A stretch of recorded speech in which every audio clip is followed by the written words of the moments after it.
ಧರ್ಮರಾಜನ ಪಿರಿದು ಸಂತುತಿಸಿ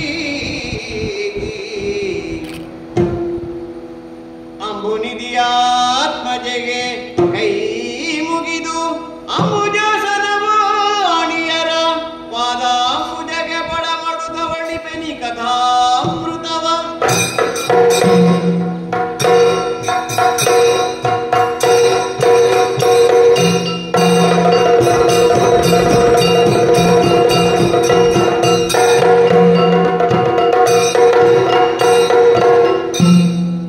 ಹೋದನಣ್ಣ ಎಂತ ತಿಳಿಯೋ ತಾದರಿಸಿದನೋ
ಆದರೆ ಈ ಸಲದ ಪೆಟ್ಟು ಉಂಟಲ್ಲ ಬಹಳವಾಗಿ ಬಲವಾಗಿ ಕೊಟ್ಟಿದ್ದಾರೆ. ನನ್ನ ಮೇಲೆ ತಮ್ಮನೆನ್ನುವಂತ ಒಂದು ಮಮಕಾರವನ್ನು ಇಟ್ಟುಕೊಳ್ಳಿಲ್ಲ.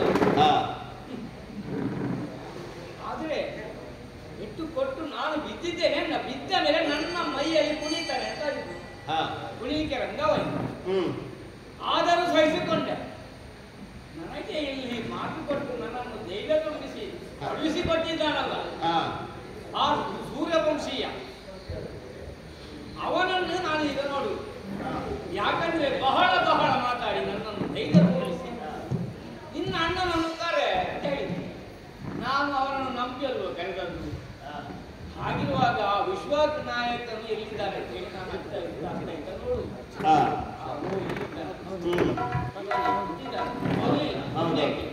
ಆದ್ರಿಂದ ಇವನನ್ನಲ್ಲೇ ಕರೆದು ಮಾತನಾಡಬೇಕಾಗಿದೆ. ಓ ವಿಶ್ವನಾಯಕ, ವಿಶ್ವನಾಯಕ ನಿನ್ನ ವಾಕ್ಯವ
ಏನು? ಈ ಮನೆಗೆ ಮೋಸ ಮಾಡಿದವರು ಮನೆಯ ನಾಯಕ ಅಂತ ಹೇಳ್ತಾರೆ. ಹೌದಾ? ಆಮೇಲೆ ಗ್ರಾಮಕ್ಕೆ ಮೋಸ ಮಾಡಿದರೆ ಗ್ರಾಮ ನಾಯಕ ಅಂತ ಹೇಳ್ತಾರೆ. ಇಡೀ ಲೋಕಕ್ಕೆ ಮೋಸ ಮಾಡಿದರೆ ಲೋಕ ನಾಯಕ ಅಂತ ಹೇಳ್ತಾರೆ. ವಿಶ್ವಕ್ಕೆ ಮೋಸ ಮಾಡಿದವನೇನು ಹೇಳ್ತಾರೆ? ವಿಶ್ವನಾಯಕ ಅಂತ ಹೇಳ್ತಾರೆ. ಈಗ ನಾನು ನಿನಗೆ ಅದನ್ನೇ ಹೇಳಬೇಕಾಗಿ ಬಂತು. ಯಾಕಂದ್ರೆ ಇದು ಪ್ರಶಸ್ತಿಯ ಎಲ್ಲ ನನ್ನನ್ನು ಹೀಯಾಳಿಸಿದ. ಮತ್ತೆ ನಾನು ನನ್ನದಾದಂತಹ ಒಂದು ನಂಬಳಿಕೆ, ನನ್ನ ಬಗ್ಗೆ ನಾನು ತಿಳಿದುಕೊಂಡದ್ದು ಹಾಗೆ. ನೀನು ನನ್ನನ್ನು ಪರಿಚಯ ಮಾಡಿದ ತದನಂತರವಾಗಿ ನನಗೂ ನಿನಗೂ ಮಾತುಕತೆಯಾಗಿ ಒಳ್ಳೆಯ ಮಿತ್ರತ್ವವನ್ನೆಲ್ಲ ನಾವು ಮಾಡಿಕೊಂಡ ಮೇಲೆ ನೀನು ಆಡಿದಂತಹ ಮಾತುಗಳನ್ನೆಲ್ಲ ಎಣಿಸಿ ನಾನು ಅದನ್ನೇ ನಂಬಿ ಮುಂದೆ ಹೋದದ್ದು. ಹಾಗಾಗಿ ನಿನ್ನ ಮಾತುಗಳು ಯಾವುದು ಈಗ ಸತ್ಯ ಆಗಲಿಲ್ಲ ನೋಡಿ. ಈಗ ನೀನು ಅಯೋಧ್ಯೆಯಿಂದ ಹೊರಟು ಬಂದ ಮೇಲೆ ಇಂಥ ಮಾತುಗಳನ್ನೆಲ್ಲ ಕೆಲವು ಮಂದಿಗಳೆಲ್ಲ ಹೇಳಿ ಮೋಸ ಮಾಡಿದ್ರು. ಪ್ರಥಮದಲ್ಲಿ ಇದು ನನಗೆ ಮಾಡುವುದು ಆದ್ರೂ ನಾನು ಹೇಳುವುದು, ಈಗ ನೀನು ವಿಶ್ವನಾಯಕ ಇಲ್ಲಿಯಪ್ಪ, ನಾನು ಅಲ್ಲ ಅಂತ ಹೇಳುವುದಿಲ್ಲ. ಬಂದ ಮೇಲೆ ನನ್ನನ್ನು ಮಾತನಾಡಿಸುವಾಗಲೇ ನೀನು ಹೇಳಿದ್ದಿ ಸೂರ್ಯವಂಶೀಯ ಧರ್ಮದ ರಕ್ಷಕ, ಹಾಗೆ ದುಷ್ಟ ಶಿಕ್ಷಕನು ಹೌದು. ನಾನು ಯಾರಲ್ಲಿಯೂ ಹೇಳಿದಂತಹ ಮಾತನ್ನು ನೆರವೇರಿಸದೆ ಬಿಡುವುದಿಲ್ಲ, ಅದನ್ನು ಮಾಡಿಯೇ ಮುಗಿಸ್ತೇನೆ, ಹೇಳುವುದಿಲ್ಲ. ಎಲ್ಲ ಹೇಳಿದ್ದಿ, ಬೇಕಾದಷ್ಟು ನನಗೆ ದೇವರ ಮಾತುಗಳನ್ನು ಹೇಳಿದ್ದು. ಆದರೆ ಅಲ್ಲ, ನೀನು ಹೀಗೆ ಯಾಕೆ ಮಾಡಬೇಕಾಗಿತ್ತು ನಾನು ಹೇಳಿದ್ದು ಏನಂತ ಗೊತ್ತಾಗಲಿಲ್ವಲ್ಲ. ಯಾಕಂದ್ರೆ ಸುಗ್ರೀವ ಮತ್ತೆ ವಾಲಿ ನಾವು ಬಹಳಷ್ಟು ಪರಸ್ಪರ ವಿರೋಧಿಗಳೇ ಆಗಿ ಹೋಗಿದ್ದೇವೆ. ಅದು ಎಲ್ಲವನ್ನೂ ನಾನು ನಿನಗೆ ಹೇಳಿ ಆಗಿದೆ. ಆಮೇಲೆ ಮತ್ತು ನನ್ನನ್ನು ಬಲವಾಗಿ ಒತ್ತಾಯಿಸಿ ವಾಲಿಯನ್ನು ಕರೆ ಅಂತ ಹೇಳಿದ್ದೀನಿ. ನೀನು ಹೇಳುವಾಗ ಏನು ಹೇಳಿದ್ದೀನಿ ನನಗೆ ಈಗ ಅರ್ಥ ಆಗಿಲ್ಲ ನೋಡು. ನಿಮ್ಮ ಸೂರ್ಯವಂಶೀಯರ ಮಾತುಗಳೆಲ್ಲ ಏನ್ ಹೇಳಿದ್ದೇನೆ? ನಿನ್ನ ಅಣ್ಣನ ಪಾಡೇನು, ವಾಲಿಯ ಕೊಂದೀಗ ಮಣ್ಣು ಗುಡಿಸಿ ಹೇಳಿದ್ದು. ಬಹುಶಃ ನಾವು ಕೊಲ್ಲಬೇಕು, ನೀನು ಮಣ್ಣು ಹಾಕಕ್ಕೆ ಅಂತ ಹೇಳುವಂತ ನಿನ್ನ ಮಾತಿನ ಅರ್ಥ ಹೀಗೆ ನನಗೆ ಆಗ್ತದೆ. ವಾಲಿಯ ಕೊಂದು ಈಗ ಮಣ್ಣ ಗೂಡಿಸುವೆ ಅಂತ ಹೇಳಿದವ ನೀನು. ಆಮೇಲೆ ಅಷ್ಟು ಧೈರ್ಯ ಹೇಳಿದಂತಹ ನೀನು, ನಾವು ಆ ರೀತಿಯಾಗಿ ಯುದ್ಧವನ್ನು ಮಾಡ್ತಾ ಇದ್ದೇವೆ, ನಿನ್ನದ್ದಾದಂತಹ ಯಾವುದೇ ಒಂದು ರೀತಿಯಾದಂತಹ ಆ ಪ್ರಕರಣಗಳನ್ನು ನಾನು ಅಲ್ಲಿ ಕಾಣಲೇ ಇಲ್ಲ. ನೀನು ಎಲ್ಲಿಯೋ ಯಾವ ಕಡೆ ಕುಳಿತು ನಮ್ಮ ಯುದ್ಧವನ್ನು ನೋಡ್ತಾ ಇದ್ದೇವೆ. ಈಗ ನಮ್ಮ ಯುದ್ಧವನ್ನೇ ನೋಡ್ಬೇಕು ಅಂತಾಗಿದ್ರೆ ನಿನಗೆ ನಾನು ಹನುಮಂತ ಮತ್ತೆ ಇಬ್ಬರು ಸೇರಿ ಸ್ವಲ್ಪ ಓಡಾಡ್ಕೊಳ್ತಿದ್ದೆ. ಯಾಕಂದ್ರೆ ಕಪಿಗಳ ಯುದ್ಧವನ್ನು ನೋಡುವಂತ ಒಂದು ಆಸೆ ನನಗೆ ಇರುತ್ತಿದ್ದೆ. ಆಗ ಅದು ಮಾಡ್ತಿದ್ದೆವು. ರಾಮ ನನ್ನನ್ನು ಬಹಳವಾದಂತ ಕಷ್ಟಕ್ಕೆ ಗುರಿಪಡಿಸಿದ್ದೀನಿ. ಆದ್ರಿಂದ ನಾನು ಹೇಳುವುದು, ನಾನು ಮೊದಲ 5 ವಾಲಿಯ ಯುದ್ಧ ಮಾಡಿ ಸೋತಂತಹ ನಾನು ಈಗ ವಾಲಿಯ ಕೈಯಿಂದ ಪೆಟ್ಟು ತಿಂದು ಹೇಳಲಿಕ್ಕೆ ಆಗದೆ ಬಹಳ ಕಷ್ಟಪಟ್ಟು ನಾನು ಅಲ್ಲಿಂದ ಎದ್ದು ಹೊರಡಬರು. ಅಷ್ಟರವರೆಗೂ ನಿನ್ನದ್ದಾದಂತಹ ನನ್ನಲ್ಲಿ ನಾನು ಕೈ ಮುಗಿದು ತಿರುಗ್ತಾ ಏನಾಗಬೇಕು? ನಮ್ಮ ಒಳಗಿನ ಈ ಸಂವಾದ ಸಾಕು, ಮುಗಿಸಿಬಿಡುವ. ಯಾಕಂದ್ರೆ ನಿನ್ನ ಒಂದು ರೀತಿಯಾದಂತಹ ಆ ಬಂಧುತ್ವವೇ ಬೇಡ ನನಗೆ ಅಂತಾಗಿದೆ. ನಿನ್ನಲ್ಲಿರುವಂತಹ ಪ್ರೀತಿಯೂ ನನಗೆ ಈಗ ಬರುವುದಿಲ್ಲ, ಇರುವುದಿಲ್ಲ. ಯಾಕಂತ ಹೇಳಿದ್ರೆ ನೀನು ಮಾಡಿದಂತಹ ಈ ಕಾರ್ಯವನ್ನು ಎಣಿಸುವಾಗ ಬಹಳ ತೆಗೆದುಕೊಂಡಿದ್ದೇನೆ ನಾನು. ಅಣ್ಣನಿಂದ ಪೆಟ್ಟು ತಿಂದಂತಹ ನಾನು ಇನ್ನು ಯಾರನ್ನು ಹೇಳಬೇಕು ಹೇಳುವುದು. ಅದಕ್ಕಾಗಿ ರಾಮಚಂದ್ರ ಬೇಡ, ನೀನು ನಿನ್ನಷ್ಟಕ್ಕೆ ಇರುವುದು ಒಳ್ಳೆಯದು. ಅದರಲ್ಲಿ ಇನ್ನೊಂದು ಹೇಳ್ತೇನೆ ನಾನು, ಈಗ ನೀನು ಇಲ್ಲಿ ಇರುವುದು ಬೇಡ. ಇಲ್ಲಿ ಇದ್ರೂ ನನಗೆ ಒಂದು ರೀತಿಯಾದಂತಹ ಒಂದು ತೊಂದರೆ ಅಂತ ನನಗೆ ಅನ್ನಿಸ್ತಾ ಉಂಟು.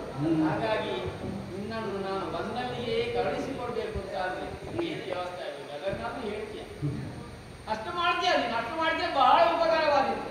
ಭಾನುನಂದನ ಧೈರ್ಯದ ಸೂರ್ಯ ನಂದನ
ಧೈರ್ಯ ತಾಳಯ್ಯ.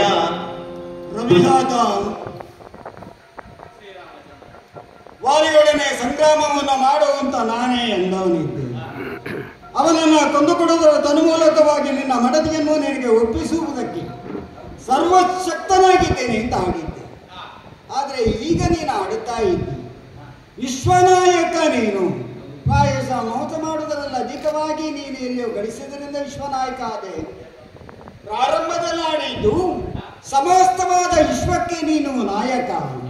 ಈಗ ನೀನು ನನ್ನನ್ನು ಹೊಗಳಿದ್ದು ಉಂಟು. ಈಗ ಅದೇ ಮಾತುಗಳನ್ನು ನನಗೆ ತಿರುಚಿ ಹೇಳ್ತಾ ಇದ್ದಿ. ಅನೇಕರಿಗೆ ವಿಶ್ವಾಸ ಆಶ್ವಾಸವನ್ನು ಕೊಡುವುದರ ಮೂಲಕವಾಗಿ ತಪ್ಪಿದರೆ ವಿಶ್ವನಾಯಕ ಪಟ್ಟು ಸಿಗ್ತದೆ ಅಂತ ಹೇಳಿದಾಗೆ ಉಂಟು. ನಿನ್ನ ಎಣಿಕೆ ತಪ್ಪು. ಈಗ ನೀನು ತುಂಬ ಅಸಹಾಯಕತೆಯಲ್ಲಿದ್ದೀಯ. ಪ್ರಾಯಶಃ ವಾಲಿಯ ಉದತ್ತದಿಂದ ನಿನ್ನ ಒಳಗಿರಬಹುದಾದ ಆತ್ಮಶಕ್ತಿಯೆಲ್ಲ ಕುಗ್ಗಿ ಹೋಗಿದೆ. ನೋವನ್ನು ಅನುಭವಿಸ್ತಾ ಇದ್ದೆ ಎನ್ನುವುದು ನಿನ್ನ ಮಾತಿನಿಂದ ಸ್ಪಷ್ಟವಾಗುತ್ತಾ ಉಂಟು. ಒಂದು ಬಾರಿ ನಿನ್ನ ಮೈಯನ್ನು ತಡವಿದ್ದೇನೆ. ಈಗ ಹೇಗೆ ಉಂಟು? ಯಾಕೆ ಬಲ್ಲೆಯ? ನಿನ್ನ ನೋವನ್ನು ಅನುಭವಿಸುವ ಕಾಲದಲ್ಲಿ ನಾನಾಡುವ ಮಾತುಗಳು ಯಾವುದು ನಿನಗೆ ಪತ್ತೆ ಆಗಲಾರದು. ಎಂಬಿ ಕಾರಣದಿಂದಾಗಿ ಮೊದಲು ನಿನ್ನ ನೋವನ್ನು ನಿವಾರಣೆ ಮಾಡಿ ನಿಜವಾದ ಸಂಗತಿಗಳು ಏನು ಅಂತ ನಿನ್ನ ಮುಂದೆ ನಾನು ವ್ಯಕ್ತಪಡಿಸಬೇಕಾದದ್ದು. ನಿನಗೆ ಸಹಾಯವನ್ನು ಮಾಡಬೇಕು, ವಾಲಿಯನ್ನು ನಿಗ್ರಹ ಮಾಡಬೇಕು ಎನ್ನುವಂಥ ಸಂಕಲ್ಪದು ನನ್ನ. ಅದರಿಂದ ಹಿಂದೆ ಸರಿಯುವ ಯಾವುದೇ ಪ್ರಶ್ನೆಗಳೇ ಇಲ್ಲ. ನೀನಾಡುತ್ತಿದ್ದಿ ನಮ್ಮನ್ನೊಳಗೆ ಜಗಳವನ್ನು ಮಾಡಿ ದೂರದಲ್ಲಿ ಚಂದ ನೋಡುವಂಥ ಮನಸ್ಸು ನೀನು ಮಾಡಿದ್ದಿ ಅಂತ. ಒಂದು ವೇಳೆ ಹೌದು ಅಂತಾಗಿದ್ದರೆ ನೀನು ವಾಲಿಯಿಂದ ಪೆಟ್ಟು ತಿಂದ ಬಳಿಕ ಇಲ್ಲಿಂದ ಮೆಲ್ಲನೆ ನಾವು ಹೋಗಬಹುದಾಗಿತ್ತಲ್ಲ. ಸ್ಥಿರವಾಗಿ ನಿಂತಿದ್ದೇನೆ ಅಂತ ಆದರೆ ಇದಕ್ಕೆ ಕಾರಣವಾದದ್ದು ಏನು ಬಲ್ಲೆಯ? ನಾನು ತಪ್ಪು ಮಾಡಿದ್ದಲ್ಲ, ನೀನು ತಪ್ಪು ಮಾಡಿದ್ದು ಅಂತ. ನೀನು ಸಮಸ್ತವಾದಂತಹ ವಾಲಿ ಏನೆಲ್ಲ ನಿನಗೆ ನೋವನ್ನು ಕೊಟ್ಟಿದ್ದಾನು ಆ ಅಳಲು ವೇದವನ್ನು ನನ್ನ ಮುಂದೆ ನೀನು ತೋಡಿಕೊಂಡೆ. ಹೌದೇನು? ಆಳಭೇದವನ್ನು ಎಂದಾದ್ರೂ ನನ್ನ ಹತ್ರ ಅಂತದ್ದು ಉಂಟೆ? ಸಂಗ್ರಾಮವನ್ನು ಮಾಡುತ್ತಾ ಇರುವ ಕಾಲಕ್ಕೆ ಒಂದು ಕ್ಷಣದಲ್ಲಿ ವಾಲಿಯಾರು ಸುಗ್ರೀವಾರು ಪರಿಚಯಿಸಿಕೊಳ್ಳುವುದಕ್ಕೆ ಸಾಧ್ಯವಾಯಿತು. ಯಾವಾಗ ನೆಲದಲ್ಲಿ ಬಿದ್ದು ನೀವು ಹೊರಳಾಡುವುದಕ್ಕೆ ಪ್ರಾರಂಭಿಸಿದರು, ಅಲ್ಲಿ ನಿಮ್ಮ ಹೊಡೆತಗಳು ಪ್ರಾರಂಭವಾದಾಗ ಮತ್ತೆ ನನಗೆ ಕಣ್ಣೆ ಗೊಂದಲಕ್ಕೀಡಾದದ್ದು. ವಾಲಿಯಾರು ಸುಗ್ರೀವಾರು ಎನ್ನುವ ನಿರ್ಣಯಿಸುವುದಕ್ಕೆ ಸಾಧ್ಯವಿಲ್ಲದೆ ತನವನ್ನು ಇನ್ನು ಎತ್ತಿಡಿದ ಮಾರ್ಗನೆಯನ್ನು ಹುಡುತ್ತೇನೆಂದ ಮುಂಬರಿದ ಕಾಲಕ್ಕೆ ತನ್ನೊಳಗೆ ತಾನು ಗೊಂದಲಕ್ಕೆ ಒಳಗಾದ. ನಾನು ನಿನ್ನೆಲ್ಲ ಕೇಳುತ್ತೇನೆ, ಒಂದು ವೇಳೆ ನಿನ್ನದೇ ಆತ್ಮವಿಶ್ವಾಸದಿಂದ ಇಂದು ನೀನು ವಾಲಿಯನ್ನು ಸೋಲಿಸಿ ಗೆದ್ದವ ನೀನು ಹೌದು ಅಂತ ಆಗಿದ್ರೆ ನನ್ನದೊಂದು ಕಲ್ಪನೆ ಉಂಟು. ಯಾವಾಗಲೂ ಸೋಲುವವ ಯಾವತ್ತು ಸುಗ್ರೀವನೇ, ಗೆದ್ದು ನಿಂತವ ವಾಲಿ. ಈ ನಿರ್ಣಯವನ್ನು ಮಾಡಿ ಮಾರ್ಗನೆ ಪ್ರಯೋಗವನ್ನು ನಾನು ಮಾಡ್ತೇನೆ ಅಂತಾದ್ರೆ ಒಂದು ವೇಳೆ ಆ ಮಾರ್ಗನೆ ನಿನಗೆ ಬೀಳುತ್ತಿದ್ರೆ ನಿನ್ನಲ್ಲಿ ನಾನು ಕೇಳ್ತೇನೆ, ಪಂಚಮಹಾಪಾತಕವನ್ನು ಮಾಡಿದವರಿಗೆ ಒಂದು ಪರಿಮಾರ್ಜನೆ ಅಂತ ಉಂಟು. ಮಿತ್ರದ್ರೋಹಿಗೆ ಎಲ್ಲಿಯಾದರೂ ಒಂದು ಪರಿಮಾರ್ಜನೆ ಉಂಟು? ಶಾಸ್ತ್ರದಲ್ಲಿ ಹೇಳಲ್ಪಟ್ಟಿದೆ ಹೇಳು. ಹಾಗಾದ್ರೆ ನಾನು ನನ್ನದಂತ ನಿರ್ಣಯಗಳು ಏನು ಅದನ್ನು ಸಮರ್ಥವಾಗಿ ನಿಭಾಯಿಸುವಲ್ಲಿ ನನಗೆ ಗೊಂದಲವಾದದ್ದು ನಿಮ್ಮ ಇಬ್ಬರ ರೂಪ ಮಾತ್ರ. ಏಕರೂಪದಲ್ಲಿ ಇದ್ದೀರಿ. ನೀನು ಭೌತಿಕವಾಗಿ ಹೇಳ್ತಾ ಇದ್ದೆ ನನಗೆ ನೋವು, ಮಾನಸಿಕವಾಗಿ ನಾನು ಬುದ್ಧಿ ಹೊಂದಿದ್ದೇನೆ. ಖಂಡಿತವಾಗಿಯೂ ಇಲ್ಲ, ದೇಹದಲ್ಲಿ ನೀನು ವಾಲಿ ಸಮರಾಗಿದ್ದೆ. ಆ ನೆಲೆಯಲ್ಲಿ ನಾನು ಮುಂದೆ ಜರುಗುವೆ ಹೊರತು ನಿನಗೆ ಕೊಟ್ಟಂತ ಮಾತನ್ನು ತಪ್ಪಿಸಬೇಕು ಅಂತ ಅಲ್ಲ.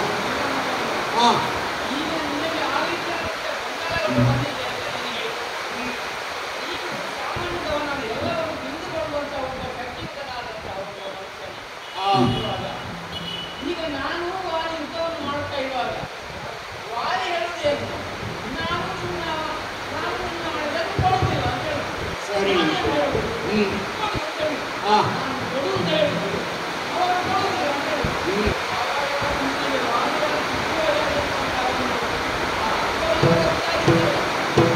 ಸೂರ್ಯನಂದನ ಪ್ರಾರಂಭದಲ್ಲಿ ನಡೆದದು ವಾಕ್ಸಮರ ನಿಮ್ಮಲ್ಲಿ ಅವರಿಗೆ ಸಂಗ್ರಾಮ ಆದ ತಲೆ ಬಳಿಕ ಕಲಾತ್ಮಕ ಕದಲಿಕೆ ಇಳಿದ ಬಳಿಕ ಮತ್ತೆ ವಾಕ್ಸಮರ ಅಂತ ಹೇಳ್ತಾ ಹೇಳಿ ಅದನ್ನು ಮುಕ್ತಾಯ ಮಾಡಿ ಮತ್ತೆ ನೀವು ಪ್ರಾರಂಭಿಸಿ. ಈಗ ಇಷ್ಟು ನೀನು ಗೊಂದಲಕ್ಕೆ ಯಾಕೆ ಒಳಗಾಗಿದ್ದೆ? ಧೈರ್ಯವನ್ನು ಅಂತು ಪ್ರಧಾನವಾದ ನೀನು ಸೂರ್ಯನ ಮಗ. ಈ ಶಕ್ತಿಯನ್ನು ನಿನ್ನ ಒಳಗೆ ಇರಬೇಕು. ಯಾವನಾದರೂ ತನ್ನೊಳಗಿನ ಈ ಶಕ್ತಿಯನ್ನು ಸಮಯೋಚಿತವಾಗಿ ಎಬ್ಬಿಸಲಾರನು. ಅವರ ಬದುಕಿನಲ್ಲಿ ಏನನ್ನು ಸಾಧಿಸಲಾರ. ಆದುದರಿಂದ ಧೈರ್ಯವನ್ನು ನೀನು ಯಾವ ಕಾಲಕ್ಕೂ ಹೊಂದಬೇಕಾದ ಅವಶ್ಯಕತೆ ಇಲ್ಲ. ಇನ್ನು ನಾನು ಸ್ಥಿರವಾಗಿ ಇದ್ದೇನಲ್ಲ. ನಮ್ಮ ಇಬ್ಬರ ಮಾತುಕತೆ ಆಗುವಾಗೆಲ್ಲ ಲಕ್ಷ್ಮಣ ಒಂದು ಪುಷ್ಪವನ್ನು ತಂದನಲ್ಲ ಮಾಡಿದ್ದೆ, ಅದರ ಹೆಸರು ಗಜಪುಷ್ಪ ಅಂತ. ಅವನೇ ತಂದು ನಿನ್ನ ಕೊರಳಿಗೆ ಹಾಕುವುದಕ್ಕೆ ನಾನೇ ಅಂದಿದ್ದೇನೆ. ಇದು ಕೊರಳಿಗೆ ಹಾಕಿದ್ದಾನೆ. ಇನ್ನು ನೀನು ಚಿಂತೆಯನ್ನು ಬಿಡು. ಇನ್ನು ವಾಲಿ ಸುಗ್ರೀವರ ಕಾಲಕ್ಕೆ ಮತ್ತೆ ನೋಡೋದಕ್ಕೆ ಸಿಕ್ಕುವುದಿಲ್ಲ. ಇದು ಕೊನೆಯ ವಾಲಿ ಸುಗ್ರೀವರ ಕಾಲ. ಇನ್ನು ಬೇಕು ಅಂತ ಆಗುವುದಿಲ್ಲ. ಯಾಕೆ ಬಲ್ಲಯ್ಯ, ಇಂದಿನ ಈ ಮತ್ತೊಂದು ವಾರದ ಕಾಲದಲ್ಲಿ ನಾನು ವಾಲಿಯನ್ನು ಕೊಂದೇ ಗೆಲ್ಲಿಸುತ್ತೇನೆ. ಆ ಬಗ್ಗೆ ಯಾವುದೇ ನಿನಗೆ ಅನುಮಾನಗಳು ಬೇಡ. ಧೈರ್ಯವನ್ನು ತಾಳು. ಮತ್ತೊಮ್ಮೆ ನಿನಗೆ ಪರಿಪೂರ್ಣವಾದಂತಹ ವಿಶ್ವಾಸವನ್ನು ನಾನು ಕೊಡ್ತೇನೆ. ಇಲ್ಲಿ ಒಂದು ಋಷಿಯಾಶ್ರಮ ಉಂಟಂತಾರೆ, ಸಪ್ತಜನ ಋಷಿಯಾಶ್ರಮ ಅಂತ. ಅವರು ಯಾವ ತಪೋಭೂಮಿ ಉಂಟು ಅದರಲ್ಲಿ ಯಾವನಾತನು ಸಾಗಿ ಹೋಗಬೇಕು. ಅವರು ಧರ್ಮವೀರುಗಳಾಗಿರಬೇಕು, ಸತ್ಯಸಂಧರಾಗಿರಬೇಕು, ಧರ್ಮದಲ್ಲಿ ನಡೆಯಬೇಕು. ಯಾವನೋ ದೈವಿಕ ದ್ರೋಹಿಯಾದವನಿಗೆ ಅದರಲ್ಲಿ ಸಾಗಲ್ಪಟ್ಟಾಗ ಅವನಿಗೆ ಮರಣ ಎನ್ನುವುದು ಶತಸಿದ್ಧವಾದದ್ದು, ಹೌದಷ್ಟೇ. ಆದುದರಿಂದ ಈಗ ನಾವು ಇಬ್ಬರು ಆ ಪಥದಿಂದಲೇ ಸಾಗೋಣ. ಇದು ನಿನಗೂ ಒಳಿತಾದದ್ದು. ಲೋಕಮುಖದಲ್ಲಿ ಉಂಟು, ಸುಗ್ರೀವ ವಾಲಿಗೆ ಮಾಡಿದ ಅನ್ಯಾಯವು ಅಲ್ಲ, ಸುಗ್ರೀವ ನಿರಪರಾಧಿಯೋ ಅಪರಾಧಿ ಎನ್ನುವುದು ಇನ್ನು ಜಿಜ್ಞಾಸೆಯಲ್ಲೇ ಉಂಟು. ಪರಿಪೂರ್ಣವಾದಂಥದಕ್ಕೆ ತೀರ್ಮಾನ ಸಿಗ್ಲಿಲ್ಲ. ಈಗ ನೀನಾಡುತ್ತಾ ಇದ್ದಿ, ನಾನು ಮೋಸವನ್ನು ಮಾಡಿದೆ, ಕೊಟ್ಟ ಮಾತನ್ನು ರಘುವಂಶದವರು ತಪ್ಪಿದ್ದಾರೆ, ಅದು ಅಲ್ಲ ಅಂತ ಆಗಬೇಕು ಅಂತಾದ್ರೆ ಇಬ್ಬರು ಸಾಗಿದಾಗ ಇಬ್ಬರು ಸುರಕ್ಷಿತವಾಗಿ ಆ ದಡವನ್ನು ಸೇರ್ತೇವೆ ಅಂತಾರೆ. ಲೋಕಮುಖಕ್ಕೆ ಆಯ್ತಲ್ಲ, ಸತ್ಯಸಂಧರಿದ್ದಾನೆ ರಾಮನು ಸುಗ್ರೀವನು ಅಂತ. ಆದ್ದರಿಂದ ವಿಳಂಬ ಸಲ್ಲದು, ಒಟ್ಟಿಗಾಗಿ ಸಾಗೋಣ. ಸಾಗುತ್ತಾ ಸಾಗುತ್ತಾ ಮುಂದೆ ಬಂದಿದ್ದೇವಲ್ಲ, ಇಬ್ಬರು ಸ್ಥಿರವಾಗಿ ಉಳಿದದ್ದು ಹೌದಷ್ಟೇ. ಸ್ವಾಮಿ, ಸಪ್ತಜನಾಶ್ರಮ ಎನ್ನುವುದನ್ನು ದೂರದಿಂದಲೂ ಬಹಳಷ್ಟು ಅದು ಒಂದು ರೀತಿಯಾದಂತಹ ಪ್ರಭಾವದ್ದೇ ಹೌದು. ಯಾಕಂದ್ರೆ ನಮ್ಮ ಹನುಮಂತ ಯಾವಾಗಲೂ ಅಲ್ಲಿ ತಿರುಗಾಡ್ತಾ ಇರ್ತಾನೆ. ಯಾರಿಗೂ ಯಾವ ಪಾಪವನ್ನು ಮಾಡಿ ಈ ಪಾಪ ಕರ್ಮವನ್ನು ಯಾರು ಮಾಡಿದ್ದಾನೆ ಅವನ ಅಲ್ಲಿ ಹೋದ ಎಂದಾದ್ರೆ ಅವನ ತಲೆ ಸಹಸ್ರ ಹೋಳಾಗ್ತದೆ. ಆಗಿರುವಾಗ ನಮ್ಮ ಅಣ್ಣ ವಾಯು ಮೊದಲೆಲ್ಲ ತಿರುಗಾಡ್ತಾ ಇದ್ದ, ಈಗ ಅಲ್ಲಿ ಹೋಗುದಿಲ್ಲ ಅಂತ ಹೇಳಿ ವರ್ತಮಾನ ಉಂಟು. ಅಧರ್ಮ ಎನ್ನುವುದಲ್ಲ ಎರಡು ಮಾತು. ಯಾಕಂದ್ರೆ ಅದು ಅವನ ಮನಸ್ಸಿನೊಳಗೆ ಒಂದು ರೀತಿಯಾದ ಸಂಶಯ ಬಂದಿದೆ, ಹೋದ್ರೆ ಏನಾಗ್ತದ ಏನೋ ಎನ್ನುವಂಥದ್ದು. ಆಗಿರುವಾಗ ಅವ ಹೋಗಿಲ್ಲ ಅಂತ ಹೇಳಿ ನಾನು ವರ್ತಮಾನವನ್ನು ಕೇಳಿ ತಿಳಿದುಕೊಂಡಿದ್ದೆ. ಆಮೇಲೆ ಈಗ ನೀನು ಹೇಳಿದ ಹಾಗೆ ಅದರ ಆ ಸಪ್ತಜ ಆಶ್ರಮವನ್ನು ನಾವು ಅಲ್ಲಿಂದಲೇ ನಡೆದುಕೊಂಡೇ ಹೋದೇವೆಂದಾದ್ರೆ ನಮ್ಮಲ್ಲಿರುವಂತಹ ದೋಷಗಳೆಲ್ಲ ಏನು ನಮಗೆ ಅರ್ಥವಾಗ್ತದೆ. ಆಗಿರುವಾಗ ನಾವು ಪರಿಪೂರ್ಣರಾಗುತ್ತೇವೆ. ನೀನು ಹೇಳಿದ ಹಾಗೆ ನಾವು ಆ ದಾರಿನಲ್ಲೆಲ್ಲ ಬಂದದಲ್ಲ, ಇನ್ನು ವಿಳಂಬ ಸಲ್ಲದು. ಏನಾಗಲಿಲ್ಲ, ಕಾಲ ಮಿತಿಯಲ್ಲಿ ಇದನ್ನು ಮುಗಿಸಬೇಕು. ನಿನಗನ್ನೋದು ನನಗೆ ಬೇಗ ಇದನ್ನು ಮುಗಿಸಬೇಕು. ಯಾಕೆಂದ್ರೆ ಕೊಟ್ಟ ಮಾತು ನಾನಲ್ವಾ, ಆದ ಕಾರಣದಿಂದಾಗಿ. ಈಗ ಮತ್ತೊಂದು ಉಂಟು, ಅನ್ನವಾಲಿ, ಅದು ಬೇಡ, ನೇರವಾಗಿ ಆ ಪಾತ್ರವಾತ್ಸಲ್ಯ ಏನುಂಟು ಅದನ್ನು ಬದಿಗಿಟ್ಟು ನೇರವಾಗಿ ಅವನನ್ನು ಕರಿ. ಮುಂದೆ ಏನು ಅಂತ ನಾನು ನೋಡಿಕೊಳ್ತೇನೆ. ಹಾಗಾದ್ರೆ ನೀನು ಎಲ್ಲಿಗೂ ಹೋಗುದಿಲ್ವಲ್ಲ, ಇರ್ತೀಯಲ್ಲ, ಸಾಕು. ನೀನು ಹೇಳಿದಂತ ಮಾತನ್ನು ನಂಬುತ್ತೇನೆ ನಾನು. ಯಾಕಂದ್ರೆ ನೀನು ಸುಳ್ಳು ಹೇಳುವವಲ್ಲ ಅಂತ ನಾನು ಮೊದಲೇ ನಂಬಿದವನಿದ್ದೇನೆ. ಆದ್ರೆ ಮಧ್ಯದಲ್ಲಿ ನನಗೆ ಈ ರೀತಿಯಾಗಿ ಗೊಂದಲ ಬಂದದ್ದು. ಹಾಗಾಗಿ ನೀನು ತಡ ಮಾಡುದಿಲ್ಲ. ಕೇವಲ ಅಷ್ಟು ಮಾತ್ರವಲ್ಲ, ನಮ್ಮ ಪಕ್ಷಕ್ಕೆ ಅನೇಕರು ವಾಲಿಯ ಕಡೆಯವರು ಸೇರಿಕೊಂಡಿದ್ದಾರೆ. ಎಲ್ಲರೂ ಒಟ್ಟಿಗೆ ಮುತ್ತಿಗೆ ಹಾಕಿ ಕಲ್ಲುಗಳನ್ನು, ಬಂಡೆಗಳನ್ನು, ಮರಗಳನ್ನು ಆ ಪುರದತ್ತ ಎಸೆಯುತ್ತ ಮುಂದೆ ಯುದ್ಧಕ್ಕೆ ಕರೆಯಬೇಕಾಗಿದೆ. ಹಾಗಾಗಿ ಇದಕ್ಕಿಂತ ಮೊದಲು ನಾನು ಅನ್ನ ವಾಲಿ ಅಂತ ಕರೆದರು. ಈಗ ಅನ್ನ ಬೇಡ, ವಾಲಿ ಎನ್ನುವುದೇ ಸಾಕು. ಅದಕ್ಕಾಗಿ ವಾಲಿ ಕೂರವಕಾರದಿ ಕೂಗೆ ಕೇಳು ಹರಿಯ ಕೋಪಾಗ್ನಿ ಹೇಳಲು ತಾರಾದೇವಿ ವಿವೇಕದಿಂದ ತಡೆದ ಪ್ರಾಣೇಶ ಗಿಂತೆಂದಳು.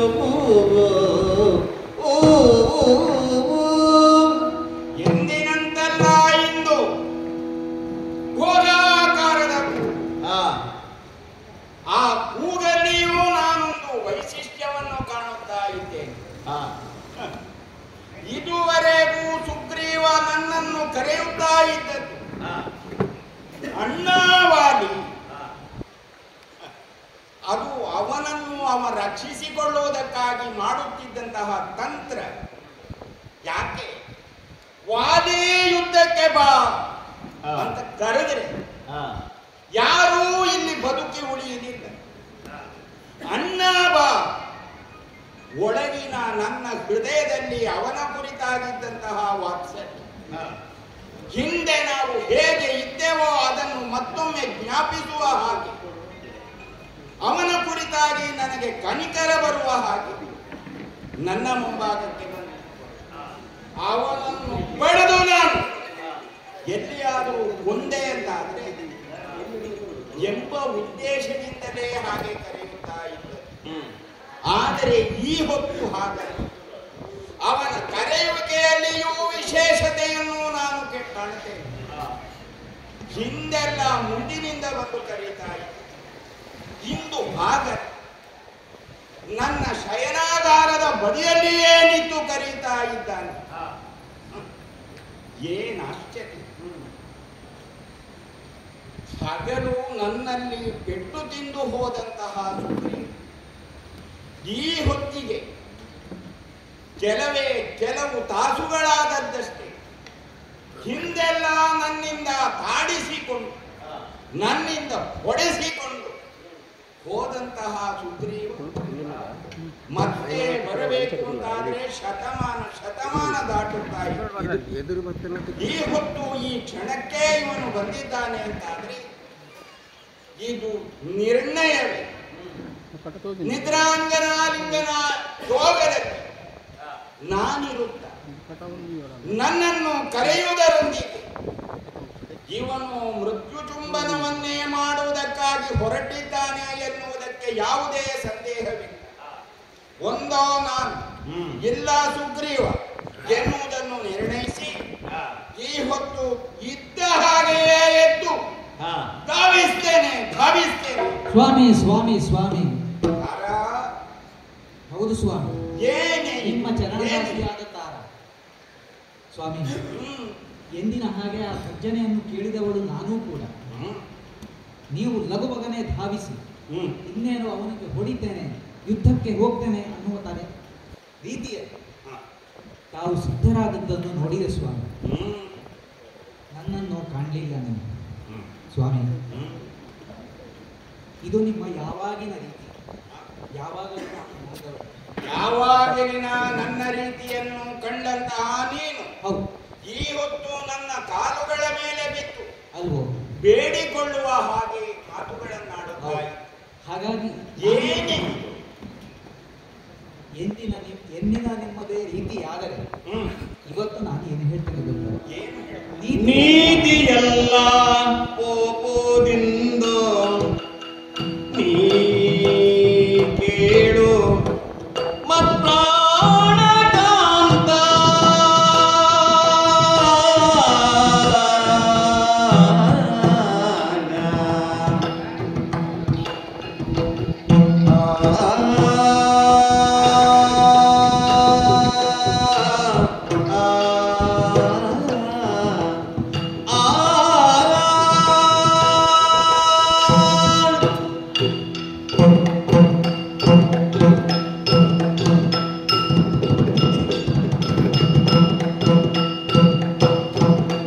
ನೀತಿಯಲ್ಲ ಕೋಪದಿಂದ ನೀ ಕೇಳು ಮತ್ಪ್ರಾಣಕಾಂತ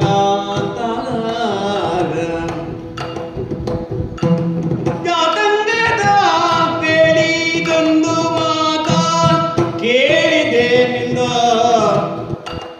ಜಾತ ಅಂಗದ ಬೇಡಿದ ಮಾತ ಕೇಳಿದೆ ಇಂದು ಪುಂಡರೀಕ ನೇತ್ರನ ಮಾತಾಂಡ ಜಾತ ಸುಗ್ರೀವನು ಕಂಡು ತಮ್ಮೋಳಂತ ರಂಗಗೊಂಡೆ ಕಾತದೆ ಚಂಡ ವಿಕ್ರಮ ರಾಮನ ಹೆಂಡತಿಯನ್ನು ರಾವಣ ಕೊಂಡು ಹೋಗಲ ರಕ್ಕಸನ ಖಂಡಿಸಲಾಗಿಯೇ ನೀತಿಯಲ್ಲ ಕೋಪದಿಂದೋ ನೀ ಕೇಳು ಮತ್ಪ್ರಾಣಕಾಂತ ಆ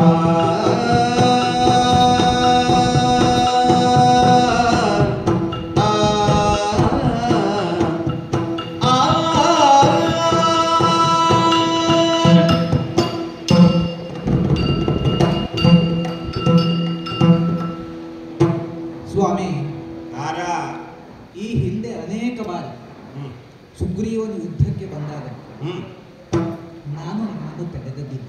ಹೌದು. ಸಹಜವಾಗಿ ಯುದ್ಧಾಕಾಂಕ್ಷೆಯಿಂದ ನೀವು ಹೋದವರು. ಹ್ಮ್ ಆದರೆ ಇಂದು ಒಂದು ರೀತಿಯ ವಿಚಿತ್ರವಾದ ಧ್ವನಿಯಾಗಿ ನನಗೆ ಕಂಡುಬರುವುದು. ಓಹೋ. ಘೋರವಾದ ಧ್ವನಿ. ಹ್ಮ್ ಈ ಹಿಂದೆ ಇಷ್ಟು ಸಾರಿ ಬಂದಾಗ ಹ್ಮ್ ಈ ರೀತಿಯ ಭೀಕರವಾದ ಧ್ವನಿಯನ್ನು ಅವನು ಹೊರಡಿಸಿದ್ದೀನಿ. ಓ, ನನ್ನ ಧ್ವನಿಯಲ್ಲಿ ನೀನು ಘೋರಾಕಾರವನ್ನು ಕೇಳಿ, ಸುಗ್ರೀವನ ಧ್ವನಿಯಲ್ಲಿ ವೈಶಿಷ್ಟ್ಯ ಉಂಟು ಅಂತ ನೀನು ಹೇಳು. ಹಾ. ಇಂದು ಹಾ. ಹಾಗಾಗಿ ಸ್ವಾಮಿ ಹ್ಮ್ ನಾನು ಯೋಚಿಸಿದ್ದೇನು ಗೊತ್ತು, ಹ್ಮ್ ಇವತ್ತು ಬೆಳಿಗ್ಗೆ ಹಾ. ನಿಮ್ಮಲ್ಲಿಂದ ಅವನು ಯುದ್ಧದಲ್ಲಿ ಸೋತು ಘಾತಗೊಂಡು ಹೋದ. ಹ್ಮ್ ಈ ಹಿಂದೆ ಯಾವ ಪ್ರಕರಣದಲ್ಲಿ ಕೂಡ ಹ್ಮ್ ಅವ ಇಷ್ಟು ಬೇಗನೆ ಬಂದದ್ದಿಲ್ಲ. ಕೆಲವು ವರ್ಷಗಳನ್ನು ಕಳೆದ ನಂತರ ಅವನು ಬರ್ತಾ ಇದ್ದ. ಹಾ. ಇಂದು ಮುಂಜಾನೆ ಯುದ್ಧ ಮಾಡಿ ಹೋದ. ಹ್ಮ್ ಈಗ ಮತ್ತೆ ಈ ವೇಳೆಯಲ್ಲಿ ಹೋಗುವ ಕಾಲ ಬಂದಿದೆ ಅಂತ ಅರ್ಥ ಅಷ್ಟೇ. ಈಗ ಬಂದಿದ್ದಾನೆ ಅಂತ ಹಾ. ಹೇಳಿ ಆಗ ಹಾ. ಇಂಥ ಘೋರ ರೂಪವಾದ ಸ್ವರವನ್ನು ಹೊರಡಿಸ್ತಾನೆ ಅಂತ ಹಾ. ನಾನು ಆಲೋಚನೆ ಮಾಡಿದ್ದೇನು ಗೊತ್ತಾ ಸ್ವಾಮಿ? ಏನ್ ಆಲೋಚನೆ ಮಾಡಿದೆ ನೀನು? ಯಾವುದೋ ಒಂದು ಬಲ ಹ್ಮ್ ಅವನಿಗೆ ಸಹಾಯಕವಾಗಿ ನಿಂತಿದೆ. ಓಹೋ. ಹಾಗಾಗಿ ಹಾ. ಆ ಬಲ ಪ್ರಯೋಗವೇನಾದರೂ ನಿಮ್ಮ ವಿರುದ್ಧ ಆಯಿತು ಅಂದಾಗ ಹ್ಮ್ ಸ್ವಾಮಿ ಹ್ಮ್ ಈ ವೇಳೆಯಲ್ಲಿ ಹ್ಮ್ ಅನಾವಶ್ಯಕವಾಗಿ ಯುದ್ಧವನ್ನು ಒಯ್ಯುವ ಕಾರಣ ಉಂಟು ಸ್ವಾಮಿ. ಓಹೋ. ಈ ಮಾತು ಹ್ಮ್ ನನಗೆ ಅರ್ಥ ಇಲ್ಲ ಸ್ವಾಮಿ. ಮತ್ತೆ ಇದಕ್ಕೊಂದು ಪುಷ್ಟಿಯೂ ದೊರೆತಿದೆ ನನಗೆ. ಹೌದೇ? ಹೌದು, ಹಾ. ನಮ್ಮ ಜಾತನಿದ್ದಾನೆ ಹಂಗದ. ಅಂಗ ಹ್ಮ್ ಅವನು ಹೀಗೆ ತನ್ನ ಮಿತ್ರರೊಂದಿಗೆ ಅರಣ್ಯದಲ್ಲಿ ತಿರುಗಾಡುತ್ತಿದ್ದಂತಹ ಸಮಯದಲ್ಲಿ ಮಾತ್ರವಲ್ಲ, ಆಗಾಗ ಅವನು ಆ ಸುಗ್ರೀವನಿರುವಲ್ಲಿಗೆ ಹೋಗಿ ಬರುತ್ತಾ ಇದ್ದಾನೆ. ಅದು ನನಗೂ ಹೌದು. ಗೊತ್ತಿದೆ. ಹೌದು, ಹಾ. ಹಾಗೆ ಬೇಹುಗಾರರಿಂದ ಹಾ. ಕೆಲವು ವಿಷಯಗಳನ್ನು ತಿಳಿದುಕೊಂಡು ಬಂದಿದ್ದಾನೆ. ಓಹೋ. ಹೌದು, ಅಯೋಧ್ಯಾಪುರದ ಅರಸರಂತೆ ಹ್ಮ್ ದಶರಥನ ಸುತರಾದ ಹ್ಮ್ ರಾಮ ಲಕ್ಷ್ಮಣ ಹ್ಮ್ ಈ ಕಡೆಯಿಂದ ವಾಸಾರ್ಥಿಗಳಾಗಿ ಬಂದಿದ್ದಾರೆ. ಓಹೋ. ಹೊರಟಾಗ ಮೂವರಿದ್ದರು. ಹ್ಮ್ ರಾಮ, ಹ್ಮ್ ಅವನ ಮಗನಾದಂತಹ ಲಕ್ಷ್ಮಣ, ಹ್ಮ್ ರಾಮನ ಹೆಂಡತಿಯಾದಂತಹ ಸೀತೆ. ಹ್ಮ್ ಇವರು ಹೊರಟಂತಹ ಕಾಲದಲ್ಲಿ ಹ್ಮ್ ದುರುಳನು, ಹಾ. ದುರುಳ ಅಂದರೆ ರಾವಣನು, ಹಾ. ರಾಮನಿಲ್ಲದ ವೇಳೆ ಹಾ. ಸೀತೆಯನ್ನು ಅಪಹರಿಸಿ ಕೊಂಡೊಯ್ತಾನೆ. ಹ್ಮ್ ಹಾಗೆ ಹ್ಮ್. ಅಪಹರಣಲಾದ ಸೀತೆಯನ್ನು ಹುಡುಕುತ್ತಾ ಹ್ಮ್ ಆ ಈರ್ವರು ಪಂಪಾ ತೀರಗಳಿಗೆ ಬಂದ ಹಾ. ಸುಗ್ರೀವನ ಭೇಟಿಯಾಯಿತು. ಒಬ್ಬ ಮಿತ್ರ ಜಾತ, ಹ್ಮ್ ಇನ್ನೊಬ್ಬ ಮಿತ್ರ ಕುಲ ಜಾತ. ಹ್ಮ್ ಹೀಗೆ ಹ್ಮ್ ಆ ಈರು ಸಮಾಗಮವು ಆಯಿತು. ಓಹೋ. ಈ ವೇಳೆಯಲ್ಲಿ ಹಾ. ಸುಗ್ರೀವನು ಹ್ಮ್ ತಾನು ಹುಟ್ಟಿನ ಅಂದಿನಿಂದ ಹ್ಮ್ ನಡೆಕೊಂಡ ಎಲ್ಲ ಸುಖವನ್ನು ದುಃಖವನ್ನು ಎಲ್ಲ ವಿಚಾರಗಳನ್ನು ಹ್ಮ್ ರಾಮನನ್ನು ಹೇಳಿದ್ದಾನೆ. ಓಹೋ. ಹಾಗೆ ಹೇಳಿದಾಗ ಹ್ಮ್ ರಾಮನನ್ನು ಮಾತು ಕೊಟ್ಟನು.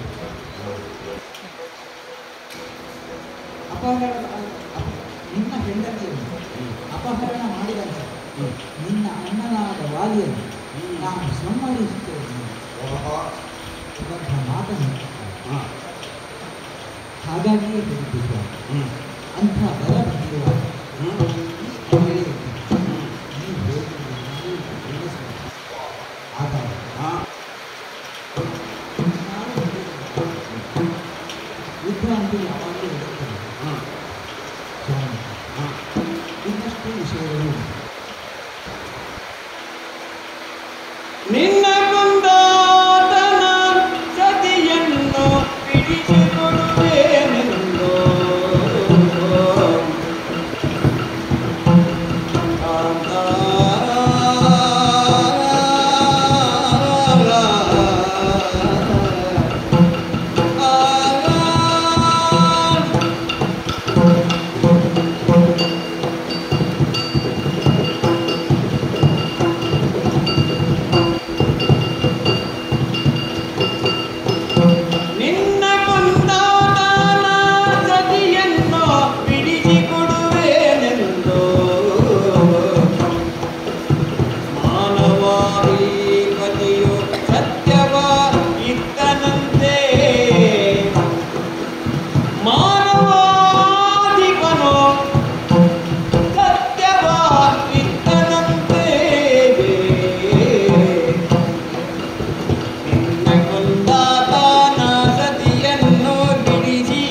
ರಾಮನಿಗೊಂದು ಮಾತು ಕೊಟ್ಟನು.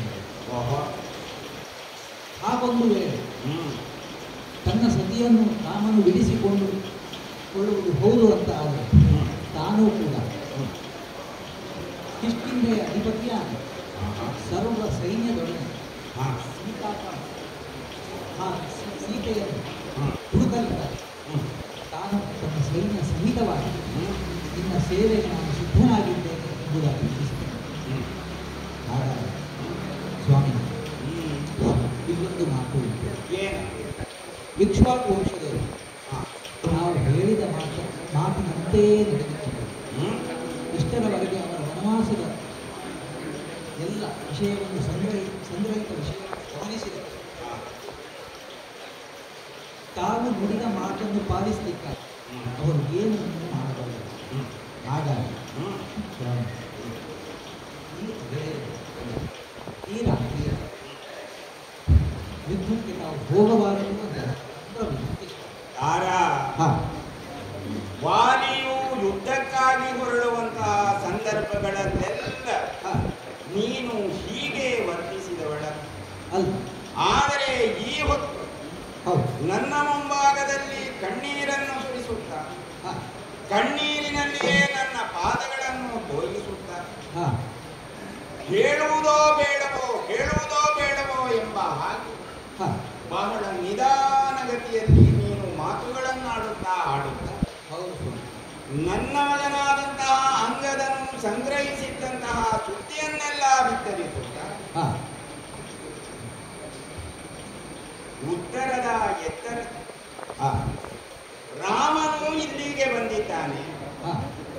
ಬಂದಂತಹ ರಾಮನ ಮುಂಭಾಗದಲ್ಲಿ ಸುಗ್ರೀವನು ತನ್ನದಾದಂತಹ ಅಂತಃಕರಣದ ತನ್ನ ನೋವೇನುಂಟೋ ಇವೆಲ್ಲವನ್ನು ಅವನ ಮುಂಭಾಗದಲ್ಲಿ ನಿವೇದಿಸಿಕೊಂಡಾಗ ನಿನ್ನ ಸತಿಯನ್ನು ಬಿಡಿಸಿಕೊಡುತ್ತೇನೆ ಅಂತ ಅವನು ವಾಗ್ದಾನ ಮಾಡಿದ. ಸುಗ್ರೀವನು ವಾಗ್ದಾನ ಮಾಡಿದ ಅಂತ ನೀನು ಹೇಳ್ತಾ ಇದ್ದ. ಸುಗ್ರೀವನು ಎಂತಹ ಧೂರ್ತತನವನ್ನು ಪ್ರದರ್ಶಿಸುವುದಕ್ಕೆ ಹೊರಟಿದ್ದಾನೆ ಎನ್ನುವುದು ಇದರಿಂದ ನನಗೆ ಸ್ಪಷ್ಟವಾಯಿತು. ನನ್ನನ್ನು ಕೊಂದು ಅವ ಯೋಚಿಸಿದ, ನಾನು ಇಲ್ಲ ಎಂದಾದ ಮೇಲೆ ಈ ಕಿಷ್ಕಿಂಧೆಗೆ ಅಧಿಪತಿಯಾದ ಈ ನಮ್ಮ ಕಪಿಸೇನೆಯನ್ನೆಲ್ಲ ಹೇಳಿದ ಹಾಗೆ ವ್ಯವಹರಿಸುವುದಕ್ಕೆ ಪ್ರೇರಕನಾಗಿ ಪೂರಕನಾಗಿ ಅರಸನಾಗಿ ಇರಬೇಕಾದವನು ಅವನೇ ತಾನೆ. ಎಂದ ಮೇಲೆ ನನ್ನನ್ನು ಕೊಲ್ಲುವುದಕ್ಕಾಗಿ ಇಂತಹ ಒಂದು ಆಮಿಷವನ್ನು ರಾಮನಿಗೊಡ್ಡುವುದರ ಮೂಲಕವಾಗಿ ರಾಮನದ್ದಾದಂತಹ ಯಾವ ಆಶ್ರಯ ಉಂಟು, ಯಾವ ರಕ್ಷೆಯ ಕಕ್ಷೆ ಉಂಟು, ಅದರಿಂದಲೇ ವಾಲಿಯನ್ನು ಸಂಹರಿಸಬಲ್ಲೆ ಎಂಬ ದುರುದ್ದೇಶದಿಂದ ಅವನು ಹೊರಟಿದ್ದಾನೆ ಎನ್ನುವುದನ್ನು ಕೇಳಿದಂತಹ ನೀನು ನಾನೇನು, ನನ್ನ ಯೋಗ್ಯತೆ ಏನು, ವಿರೋಧಿಗಳ ಮುಂಭಾಗದಲ್ಲಿ ನಾನು ತೋರ್ಪಡಿಸುವಂತಹ ನನ್ನ ಬಲದ ವೈಶಿಷ್ಟ್ಯವೇನು ಎನ್ನುವುದನ್ನೆಲ್ಲವನ್ನೂ ತಿಳಿದಂತಹ ನೀನು ನನ್ನ ಕುರಿತಾಗಿ ಕಿಂಚಿನ್ ಮಾತ್ರವೂ ಭಯವಿಲ್ಲದೇ ಇದ್ದಂತಹ ನೀನು ಈ ಹೊತ್ತು ಇಷ್ಟೊಂದು ಭಯಗೊಂಡಿದ್ದೀ ಎಂದಾದರೆ ಅಲ್ಲಿ ಏನು ವಿಶೇಷ ನಡೆದಿದೆ ಅಂತ ಏನಾದರೂ ನಿಮಗೆ ಗೊತ್ತುಂಟೇನೆ? ಹೌದು ಸ್ವಾಮಿ, ಏನು ವಿಶೇಷ ನಡೆದಿದೆ. ತಾನು ವಾಲಿಯನ್ನು ಕೊಲ್ತೇನೆ ಅಂದ ತಕ್ಷಣ ಅದೆಲ್ಲ ಹೇಳಿ ಆಯ್ತು. ಹೌದು, ಸುಗ್ರೀವ ಇದುವರೆಗೂ ಮಾತನಾಡುವಾಗ ಮೆಲ್ಲ ಮೆಲ್ಲ ಯೋಚಿಸಿ ಬಹಳ ನಿಧಾನವಾಗಿಯೇ ಮಾತುಗಳನ್ನು ಸುಗ್ರೀವನ ಇನ್ನೊಂದು ಮಾತನ್ನು ಹೇಳಿ ಸ್ವಲ್ಪ ಬೇಗ ಹೇಳಿದ್ರೆ ನನಗೊಂದು ಸ್ವಲ್ಪ ಬೇಗ ಅಲ್ಲಿಗೆ ಹೋಗುವುದು. ಹಾಗಾದರೆ ಬಲದ ಪರೀಕ್ಷೆಯಾಗಬೇಕು ಎಂಬುದನ್ನೇ ಸೂಚಿಸಿದವ ಸುಗ್ರೀವನಂತೆ. ಅದನ್ನೇ ನಾನು ಹೇಳಿಕೆ ಹೊರಟ. ಬಲದ ಪರೀಕ್ಷೆ ಹೇಗೆ? ಅಲ್ಲಿ ಇದ್ದಲ್ಲ ಸ್ವಾಮಿ ದುಂದುವಿಯ ಅತ್ತೆ.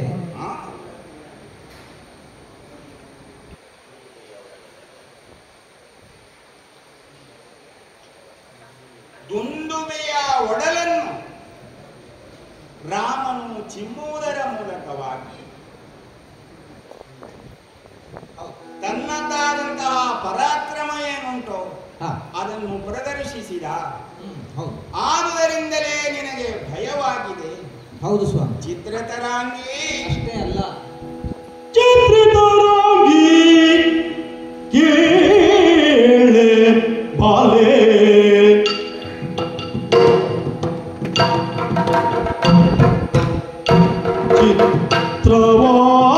ಚಿತ್ರವಾಯಿತು ನಿನ್ನ ಮಾತು,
ಚಿತ್ರತರಾಂಗಿ ಕೇಳು ಬಾಲೆ ಚಿತ್ರವಾಯ್ತು ನಿನ್ನ ಮಾತು, ಮಿತ್ರಜಾತ ಗಂಜುವಂತ ವರ್ತಮಾನ ಉಂಟೆ ಕೇಳಿ.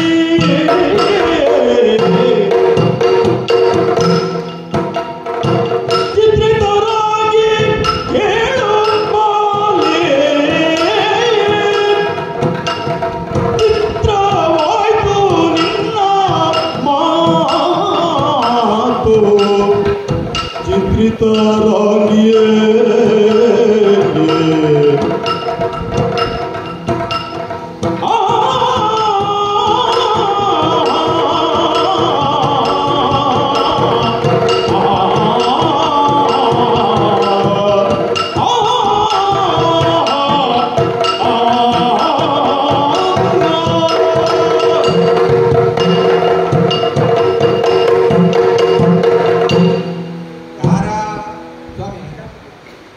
ಚಿತ್ರತರಾಂಗಿಯಾದಂತಹ ನೀನು ಬಾಲೆಯಾಗುವುದರಿಂದಲೇ ಹೀಗೆ ಮಾತುಗಳನ್ನಾಡುವುದಕ್ಕೆ ಪ್ರಾರಂಭ ಮಾಡಿದ್ದಿ ಎನ್ನುವುದು ನನಗೆ ಸ್ಪಷ್ಟವಾಗಿದೆ.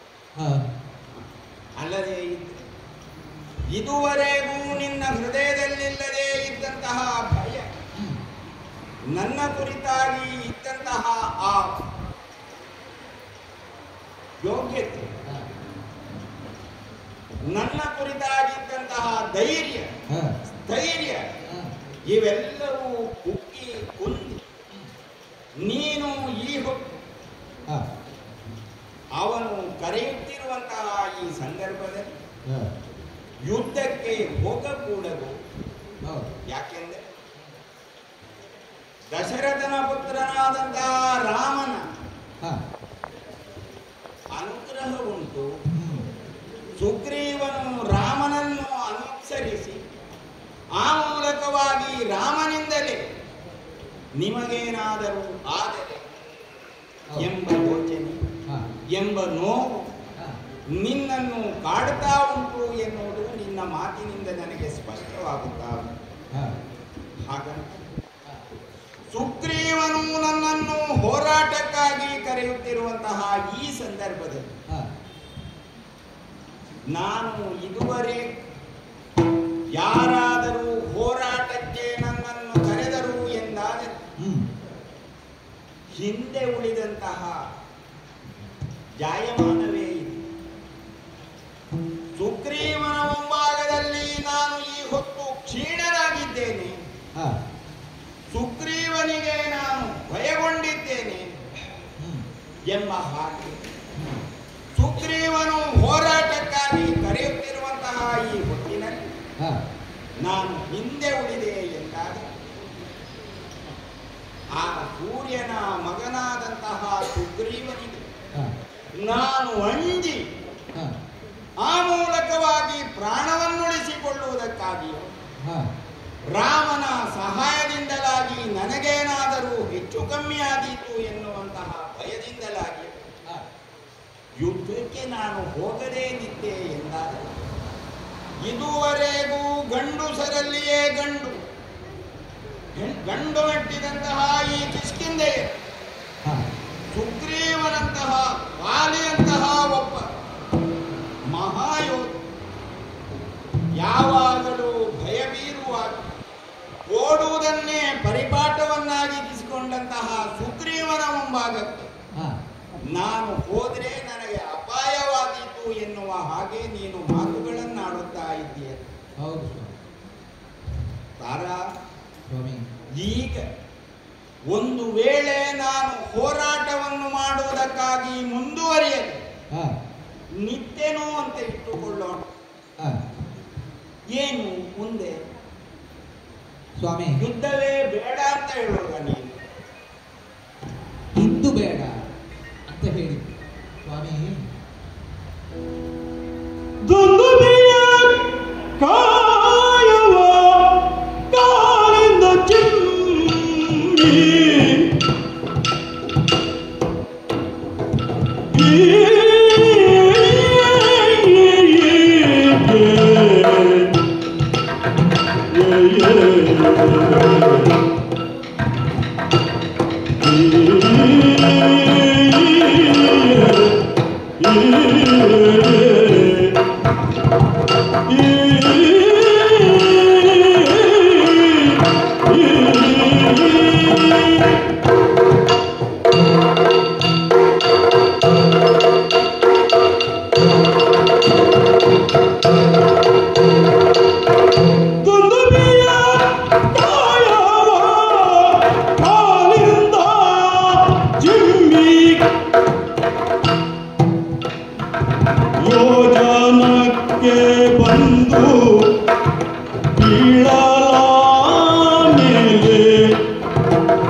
ನಿಮ್ಮನ್ನು ಕರೆದದ್ದು ಇಂದಲ್ಲ, ನಾಳೆ ಯುದ್ಧವನ್ನು ನೋಡಿಕೊಂಡರಾಯಿತು.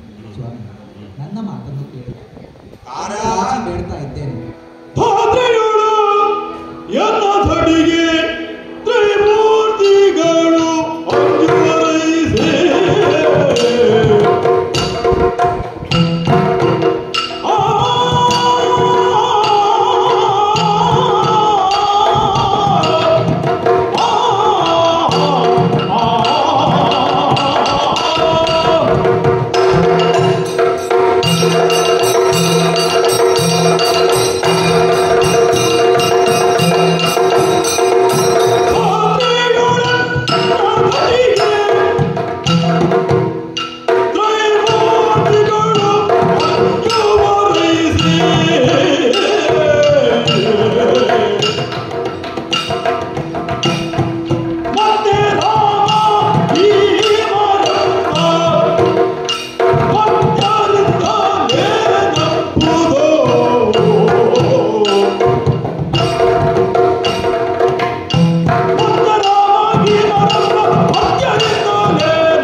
ಲೋಕಗಳಲ್ಲಿಯೂ ನನ್ನ ಕುರಿತಾಗಿ ಎಲ್ಲರೂ ಭಯಗೊಳ್ಳುವಂತಹ ಸ್ಥಿತಿ ನನ್ನ ಯೋಗ್ಯತೆಯನ್ನು ನೀನೇನು ತಿಳಿಯದೇ ಇದ್ದವಳ. 33 ಕೋಟಿ ದೇವತೆಗಳು, 66 ಕೋಟಿ ರಾಕ್ಷಸರು ಒಟ್ಟಾಗಿ ಸಮುದ್ರ ಮಥನವನ್ನು ಮಾಡುತ್ತಿದ್ದಂತಹ ಸ್ಥಾನದಲ್ಲಿ ಅವರು ಬಸವಳಿದು ಕುಳಿತಾಗ ನಾನೊಬ್ಬನೇ ಹೋಗಿ ಆ ಸಮುದ್ರವನ್ನು ಮಥಿಸಿದವನಾಗಿದ್ದೇನೆ. ಹೌದು ಸ್ವಾಮಿ, ನನ್ನ ಒಂದೊಂದು ತೋಳಿನ ಬಲವೇನು ಎನ್ನುವುದನ್ನು ನೀನು ತಿಳಿದವು. ಅಂತವೇ ಅಯೋಧ್ಯೆಯ ದಶರಥನ ಕುಮಾರರಾದಂತಹ ರಾಮನು, ಅವನ ಅನುಜನು, ಇವರಿಂದೆಲ್ಲ ಏನಾದೀತು 14 ಲೋಕಗಳನ್ನು ಕರಗುಟ್ಟುವ ಹಾಗೆ ಬೆದರಿಸಿ ಭಯಗೊಳಿಸಿದ ರಾಮ ಕೇವಲ ಹುಳುವೊಂದನ್ನು ಕಂಕುಳಲ್ಲಿ ಸಿಕ್ಕಿಸಿ ಏನು ಗೊತ್ತಿಲ್ಲ ಎಂಬ ಹಾಗೆ ಕಂಕುಳೊಳಗೆ ಅವನನ್ನು ಅವುಕ್ಕಿ 7 ಸಮುದ್ರವನ್ನು ಸ್ನಾನ ಮಾಡಿ 7 ಸಮುದ್ರದಲ್ಲಿಯೂ ಅವನನ್ನು ಮುಳುಗಿಸಿ ಮತ್ತೆ ಮೇಲಕ್ಕೆ ಎಳೆದು ಮರಳಿನಲ್ಲಿ ಒಣಗಿಸಿ ಲೀಲಾಜಾಲವಾಗಿ ಅವನನ್ನು ಹಿಡಿತಂದು ನಾನು ನಮ್ಮ ಅಂಗಜನ ತೊಟ್ಟಿಲಿಗೆ ಕಟ್ಟಿದ್ದನ್ನು ನೀನು ಕಂಡವಳಿ. ಆದುದರಿಂದ ಈ ಹೊತ್ತು ರಾಮನಾದರೇನು ರಣ ಭೀಮನಾದರೇನು ಯಾರಿಗೂ ನಾನು ಅಂಜತಕ್ಕವನ. ರಾಮನಾದನು ಅವನು ಸಾಮಾನ್ಯನಲ್ಲ, ಅಸಾಮಾನ್ಯ. ಮಾತ್ರವಲ್ಲ, ಅವನು ಧರ್ಮನಿಷ್ಠನಿದ್ದಾನೆ.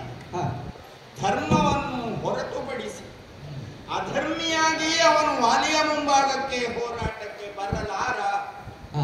ಒಂದು ವೇಳೆ ರಾಮನೇ ನನ್ನ ಮುಂಭಾಗಕ್ಕೆ ಬಂದರು, ರಾಮನೇನು ರಾಮನೆಷ್ಟು ಎನ್ನುವುದನ್ನು ಪರೀಕ್ಷಿಸುವುದಕ್ಕೋ ಅವನ ಮುಂಭಾಗದಲ್ಲಿ ಹೋರಾಟವನ್ನು ಮಾಡಿ ಅವನನ್ನು ಗೆಲ್ಲುವುದಕ್ಕೋ ನನಗೆ ಏನು ಸಾಮರ್ಥ್ಯ ಇಲ್ಲ. ಮೂರು ಮೂರ್ತಿಗಳೇ ನನ್ನ ಪರಾಕ್ರಮಕ್ಕೆ ಅಂಜುತ್ತಿರುವಂತಹ ಈ ಹೊತ್ತಿನಲ್ಲಿ ರಾಮ ಬಂದಿದ್ದಾನೆ, ಸುಗ್ರೀವನಿಗೆ ನೆರವಾಗಿದ್ದಾನೆ. ಆದುದರಿಂದ ನೀವು ಯುದ್ಧಕ್ಕೆ ಹೋಗಬಾರದು ಅಂತ ನೀನು ತಡೆಯುತ್ತಾ ಇದ್ದೀಯಲ್ಲ ತಾರ, ಏನೆನ್ನಲಿ ನಿನಗೆ ಏನ್ ಹೇಳಿ?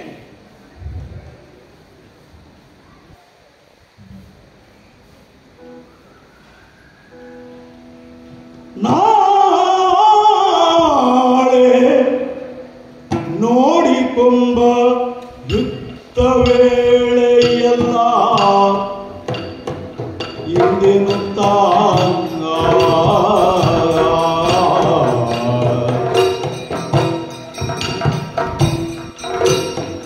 ನಾಳೆ ನೋಡಿಕೊಂಬ ಯುದ್ಧ ವೇಳೆಯಲ್ಲ ವೆಂದೆನುತ್ತಾ ಕಾಲ ಮೇಲೆ ಬಿದ್ದು ತಾರೆ ಹೇಳಿಕೊಂಡಳು. ಕಾಲ ಮೇಲೆ ಬಿದ್ದು ತಾರೆ ಕೇಳಿಕೊಂಡಳು. ರಮಣ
ಒದಗಿದ ಮಾಹಿತಿಗಳಿಂದ ಬಂದಂಥ ರಾಮ ಲಕ್ಷ್ಮಣರ ಬರವನ್ನು ತಿಳಿದೇ ನಾನು ನಿಮ್ಮನ್ನು ಕರೆದಿದ್ದೇನೆ ಸ್ವಾಮಿ.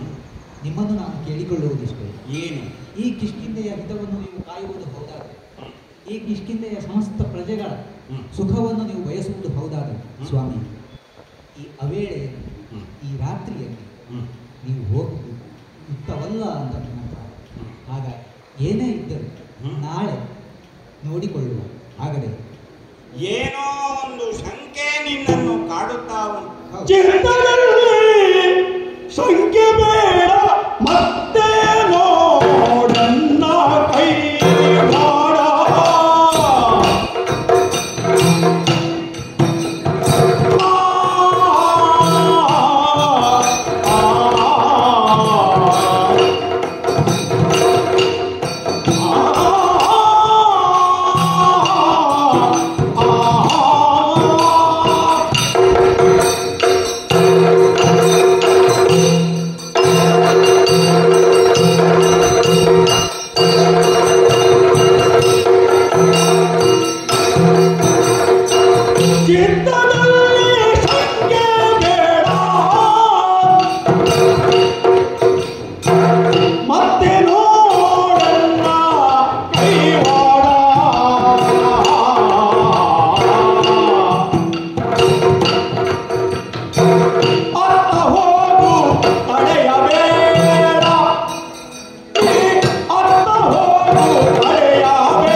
ನಮಗೇನಾದರೂ ಕಷ್ಟವಾದೀತೋ?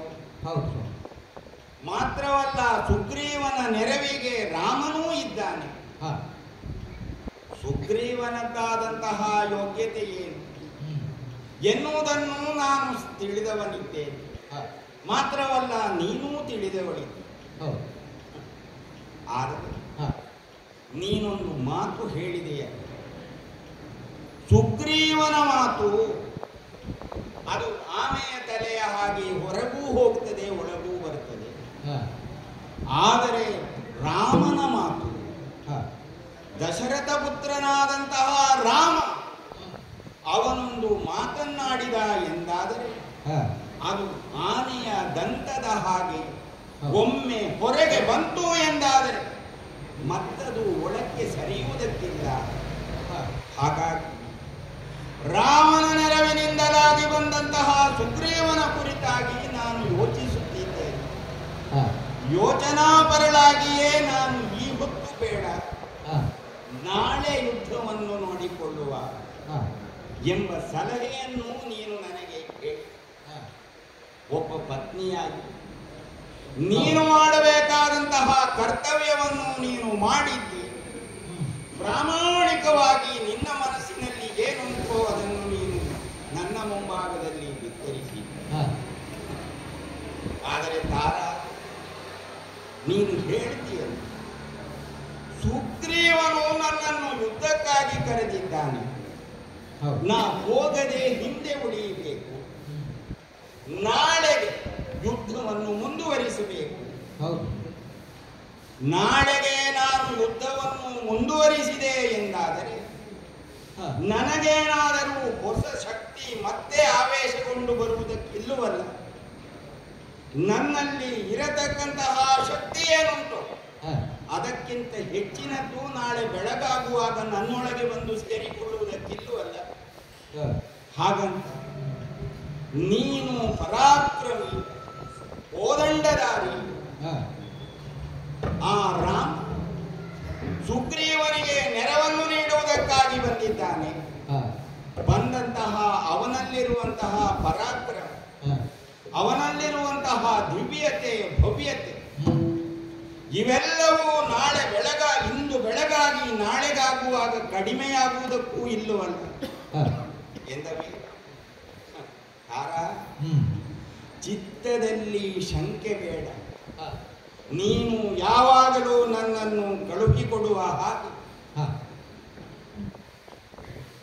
ವೀರ ಸೇಸೆಯನ್ನಿಕ್ಕಿ ಮಂಗಳಾರತಿಯನ್ನು ಬೆಳಗಿ ಆ ಮೂಲಕ ನನ್ನನ್ನು ನೀನು ಕಳುಹಿಕೊಟ್ಟೆ ಎಂದಾದರೆ ಮತ್ತೆ ನೋಡೆನ್ನ ಪರಾಕ್ರಮ ಒಂದು ವೇಳೆ ಸುಗ್ರೀವನನ್ನು ನಾನು ಬಡಿದು ಮಣ್ಣು ಮುಕ್ಕಿಸುವಂತಹ ಸಂದರ್ಭದಲ್ಲಿ ಅವನಿಗೆ ನೆರವಾಗಿ ನಿಂತಹ ರಾಮನೇ ನನ್ನ ಮುಂಭಾಗಕ್ಕೆ ಬಂದರೆ ರಾಮನಲ್ಲಿಯೂ ಹೋರಾಡಬಲ್ಲಂತಹ 36 ಆಯುಧಗಳನ್ನು ಹಿಡಿದು ಹೋರಬಲ್ಲ ಯೋಗ್ಯತೆಯುಳ್ಳಂತಹ ಈ ನಿನ್ನ ಗಂಡು, ಈ ವಾಲಿಯ ಪರಾಕ್ರಮ ಏನು ಎನ್ನುವುದನ್ನು ಮೇಲೆ ಉಪ್ಪರಿಗೆಯಲ್ಲಿ ನಿಂತು ವಾಲಿ ತೋರುತ್ತಿರುವಂತಹ ಕೈಚಲಕ, ವಾಲಿ ತೋರುತ್ತಿರುವಂತಹ ಪರಾಕ್ರಮ ಏನು ಎನ್ನುವುದನ್ನು ನೀನು ನೋಡು.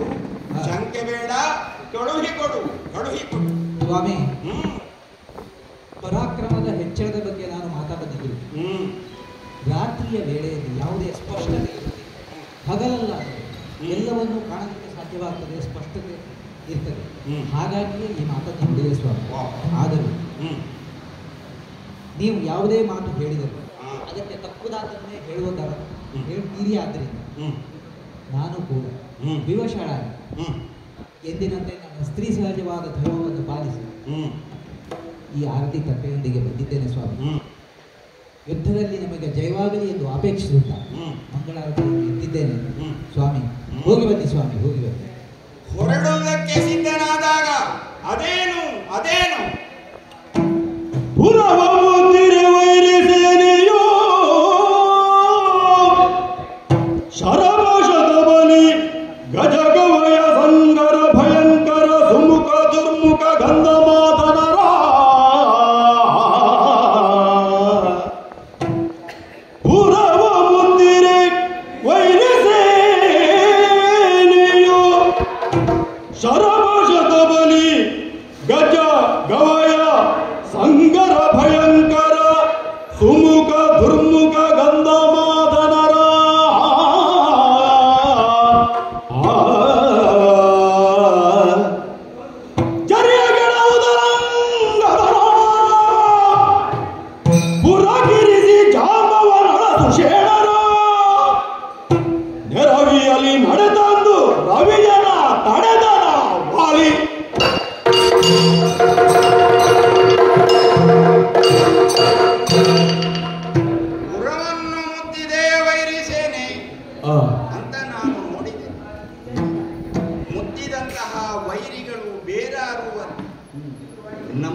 ಹೆಚ್ಚಾಗಿದೆ ಎಂಬ ಕಾರಣದಿಂದಲೇ ನಮ್ಮ ಕಡೆಯವರೆಲ್ಲ ಆ ಕಡೆಗೆ ಹೋಗಿದ್ದಾರೆ. ಹೋದದ್ದು ಮಾತ್ರವಲ್ಲ, ಅರಮನೆಯೇ ಕಲ್ಲು ಎಸೆಯುವಂತಹ ಕುಕೃತ್ಯದಲ್ಲಿ ಅವರನ್ನು ತೊಡಗಿಸಿಕೊಂಡಿದ್ದಾರೆ.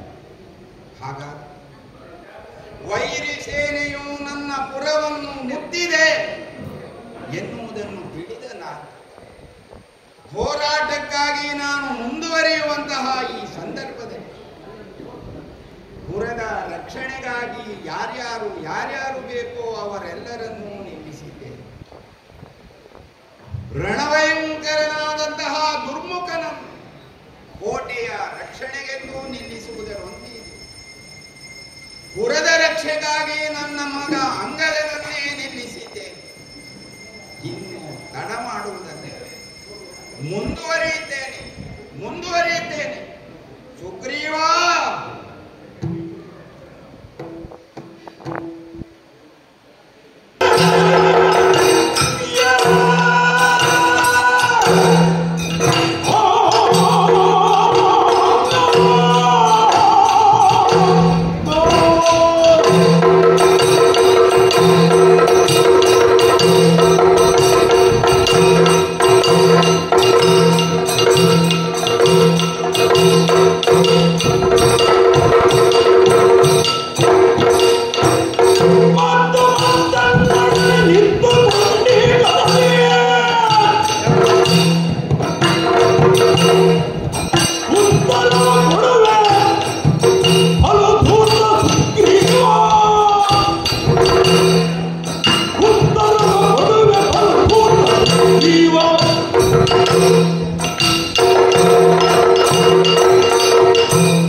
ಮತ್ತೆ ನನ್ನೊಡನೆ ಹೋರಾಟಕ್ಕಾಗಿಯೇ ನೀನು ಮುಂದುವರಿಯುತ್ತಾ ಇದ್ದೆ.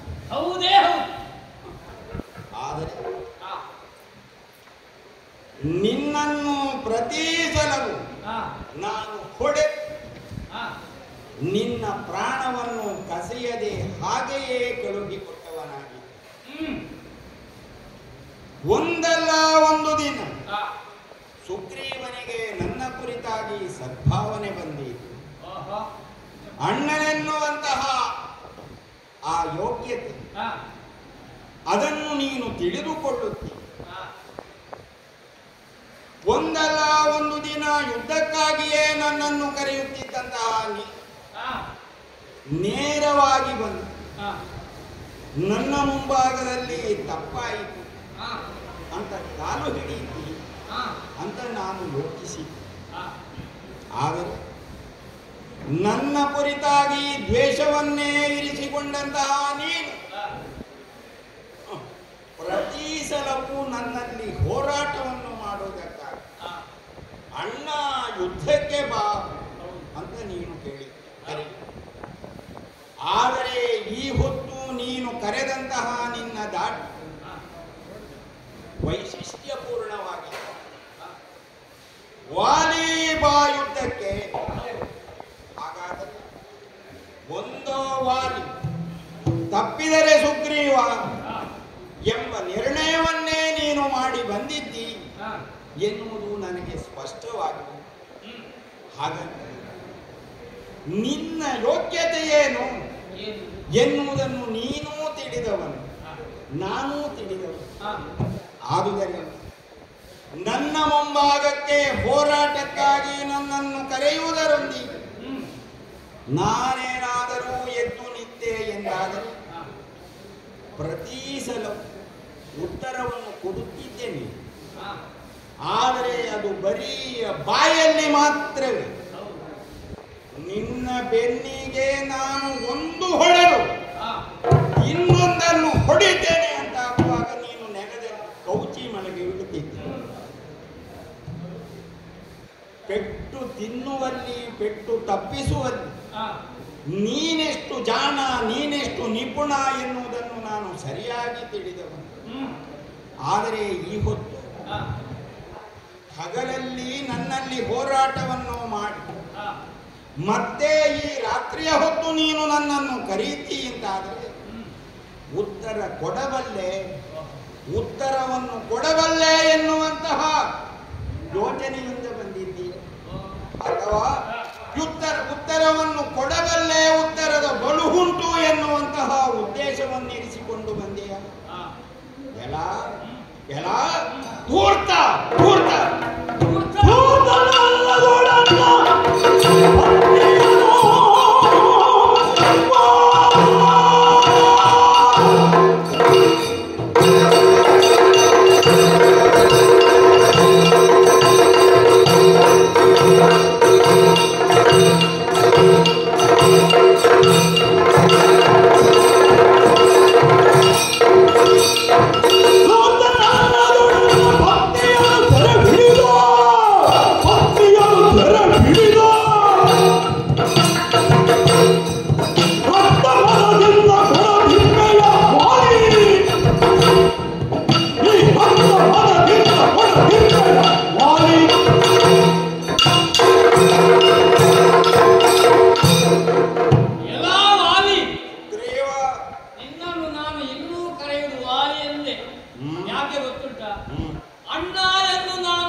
ಮಣ್ಣು ಹಾಕಲಿಯ ನಿನ್ನ ಗೌರವ. ಆದರೆ ಒಂದನ್ನಾದರೂ ಒಂದು ದಿವಸವಾದರೂ ನಿನಗೆ ತಮ್ಮ ಎನ್ನುವಂತ ಒಂದು ಭಾವನೆ ಬಂದು ನೀನು ಒಳ್ಳೆದಾದಂತಹ ಬುದ್ಧಿಯನ್ನು ತೋರಿಸಿದ್ಯಾ? ಒಳ್ಳೆಯದಾದಂತಹ ಕರ್ತವ್ಯವನ್ನು, ಒಳ್ಳೆಯದಾದಂತಹ ಕೆಲಸವನ್ನು ಮಾಡಿದರೆ ಅದು ನಮಗೆ ನೆನಪಾಗುತ್ತದೆ.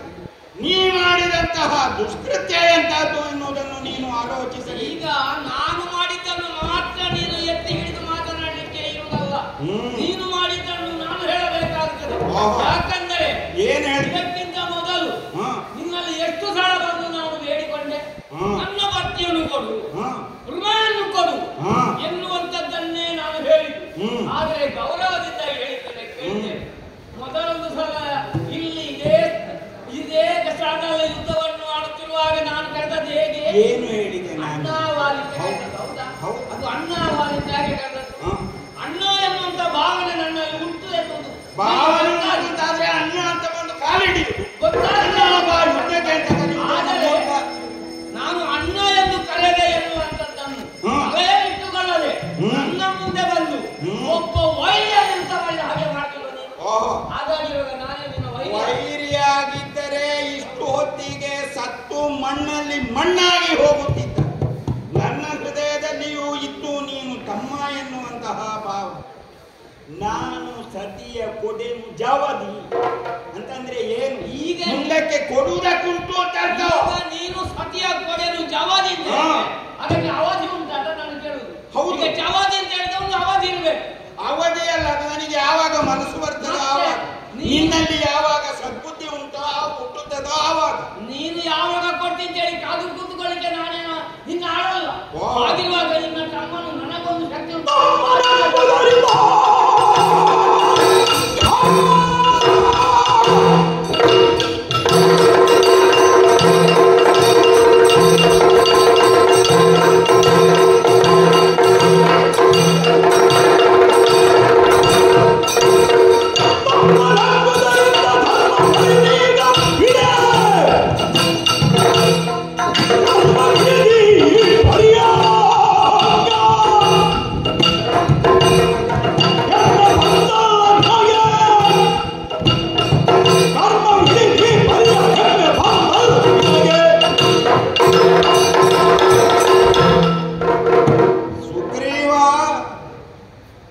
ಇದುವರೆಗೂ ನನ್ನ ಹೃದಯದಲ್ಲಿ ಸುಗ್ರೀವನು ನನ್ನ ತಮ್ಮ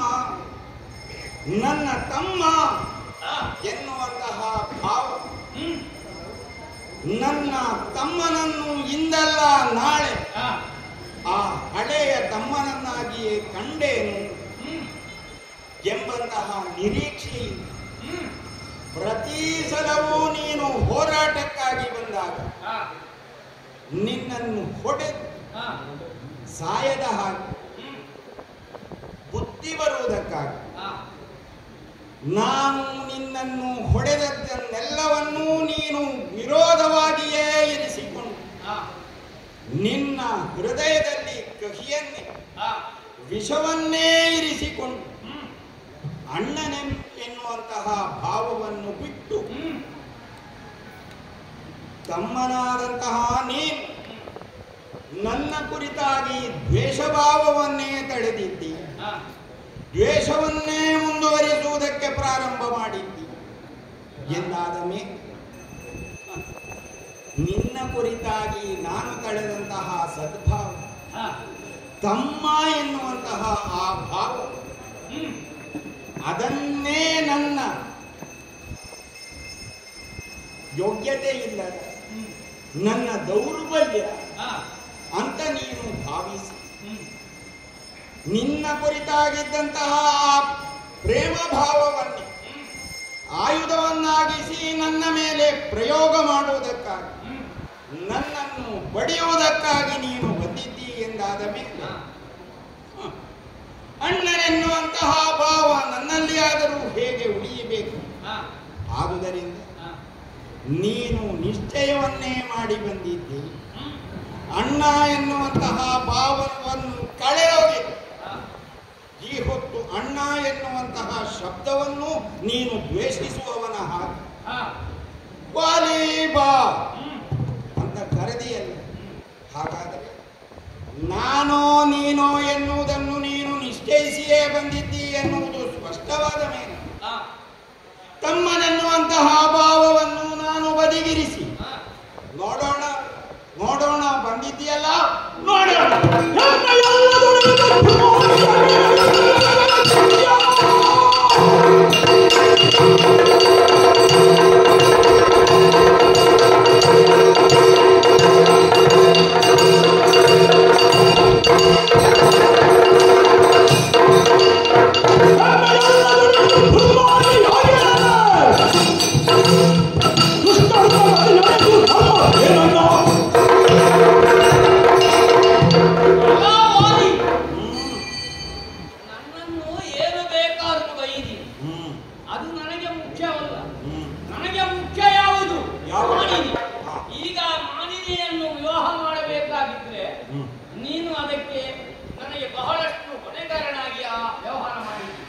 ಯಾಕಂದ್ರೆ ಬ್ರಹ್ಮಣ್ಣನ ಮಗಳನ್ನು ವಿವಾಹ ಮಾಡಿಕೊಳ್ಳುವುದಕ್ಕೆ ಬೇಕಾಗಿ ನೀನು ಪ್ರಯತ್ನ ಪಟ್ಟು ನಿನ್ನಿಂದಲಾಗಿಯೇ ನನಗೆ ವಿವಾಹವಾದದ್ದು.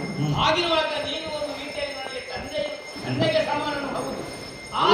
ಅಂತಕನನ್ನು ಈ ಕಿಷ್ಕಿಂಧೆಯಲ್ಲಿ ಅರೆದು ಹೌದಾ ಪರಾಕ್ರಮವಾದ ಪರಾಕಾಷ್ಠೆಯನ್ನು ತೋರಿಸುವುದರ ಮಾಡಿದೆಯನ್ನು ನಿನಗೆ ನಾನು ಮದುವೆ ಮಾಡಿಕೊಟ್ಟು ಮಾಡಿದ ಮೇಲೆ ನಿನ್ನಲ್ಲಿ ಒಳ್ಳೆ ರೀತಿಯ ಭಾವನೆ ನನಗಿತ್ತು. ಆದರೆ ಹೀಗೆ ಮಾಡುತ್ತಿ ಎನ್ನುವುದನ್ನು ನಾನು ಮನಸ್ಸಿನಲ್ಲಿ ಕೇಳಿಸಿಕೊಂಡೆ. ಈಗ ಒಬ್ಬ ತಪ್ಪು ಮಾಡ್ತಾನೆ, ಅವನು ಅರಿವಿಲ್ಲದೆ ತಪ್ಪು ಮಾಡ್ತಾನೆ. ಅವನು ಮಾಡಿದಂತ ತಪ್ಪು ಅವನಿಗೆ ಅರಿವಾದ ಮೇಲೆ ನನ್ನ ತಪ್ಪಾಗಿದೆ ಅಂತ ಹೇಳಿ ಕ್ಷಮೆ ಕೇಳುವಾಗ ಕ್ಷಮೆ ಕೊಡದಂತ ಒಬ್ಬ ನೀನು ಏನು ದೂರ್ತನಲ್ಲದೆ ಮತ್ತೆ ಯಾರು? ಹಾಗಾಗಿ ನಾನು ಹೇಳ್ತಾ ಇದ್ದೇನೆ, ನಿನ್ನಲ್ಲಿ ತಪ್ಪಾಯ್ತು ಅಂತ ಹೇಳಿ ನನ್ನ ಕಾಲಿಗೆ ಬಿದ್ದೆ. ಹೌದಾ? ಕಾಲಿಗೆ ಬಿದ್ದಾಗ ಏನು ಮಾಡಿದ್ದೀನಿ ನೀನು? ನಿನ್ನ ಕಾಲಿನ ನನ್ನ ಮುಸುಳಿಗೆ ಓದೇ ಅದನ್ನು ಬಿಟ್ಟು ಕ್ಷಮಿಸಿದ್ದೇನೆ ನಾನು ಅಣ್ಣ ಅಂತ ಹೇಳಿ. ಆಮೇಲೆ ನನ್ನ ಬೆನ್ನಿಗೆ ಬಾರಿಸಿ ಇಲ್ಲಿಂದ ಓಡಿಸಿದ್ದಿ. ಓಡಿಸೋ ಇಬ್ಬರನ್ನು ಓಡಿಸಬಹುದು. ಈಗ ನೀನು ಬಂದು ನನ್ನ ಮುಂಭಾಗದಲ್ಲಿ ಹೇಳ್ತೀಯಲ್ಲ, ಒಂದು ದಿನವೂ ನನಗೆ ಕ್ಷಮೆಯನ್ನು ಕೊಡ್ಲಿಲ್ಲ. ಈ ಹಿಂದೆ 6 ಇದು 6ನೇ ಬಾರಿಯಲ್ಲೂ ಈ ಹಿಂದೆ 5 ಬಾರಿ ಬಂದಂತಹ ನೀನು ಒಂದು ದಿನವಾದರೂ ಹೇಳಿದ್ಯೋ ಅಣ್ಣ ಕ್ಷಮಿಸಣ್ಣ ತಪ್ಪಾಗಿ ಹೋಯಿತು, ಯಾರಿಂದ ಅಂತ ಬೇಡ, ನಿನ್ನಿಂದಲೂ ಹೌದು ನನ್ನಿಂದಲೂ ಹೌದು ಅನ್ನುವಂತಹ ಉದ್ದೇಶವನ್ನು ಇರಿಸಿಕೊಂಡು ಆಮೂಲಕವಾಗಿ ಒಂದಾಗೋಣ ಅಣ್ಣ ಅಂತ ನೀನು ಬರ್ಲಿಲ್ವಲ್ಲ. ನೀನು ಬಂದದ್ದು ಹೊಡಿಬೇಕು ಅಂತಲೇ. ನಾನು ಒಂದಾಗೋಣ ಅಂತ ಹೇಳಿ ಬಂದರೂ ಕೂಡ ನಾನು ಒಂದಾಗುವಂತ ಮಾತಾಡುವಾಗ ಅದಕ್ಕೆ ಅವಕಾಶವಿಲ್ಲದೆ ನಿನ್ನದಾದಂತ ಕ್ರೋಧವನ್ನೇ ಮುಂದುವರಿಸಿದ್ದೇನೆ.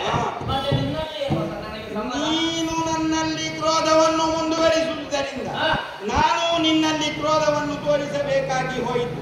ಆದುದರಿಂದ ಇನ್ನು ಮಾತಿಲ್ಲ ನೋಡ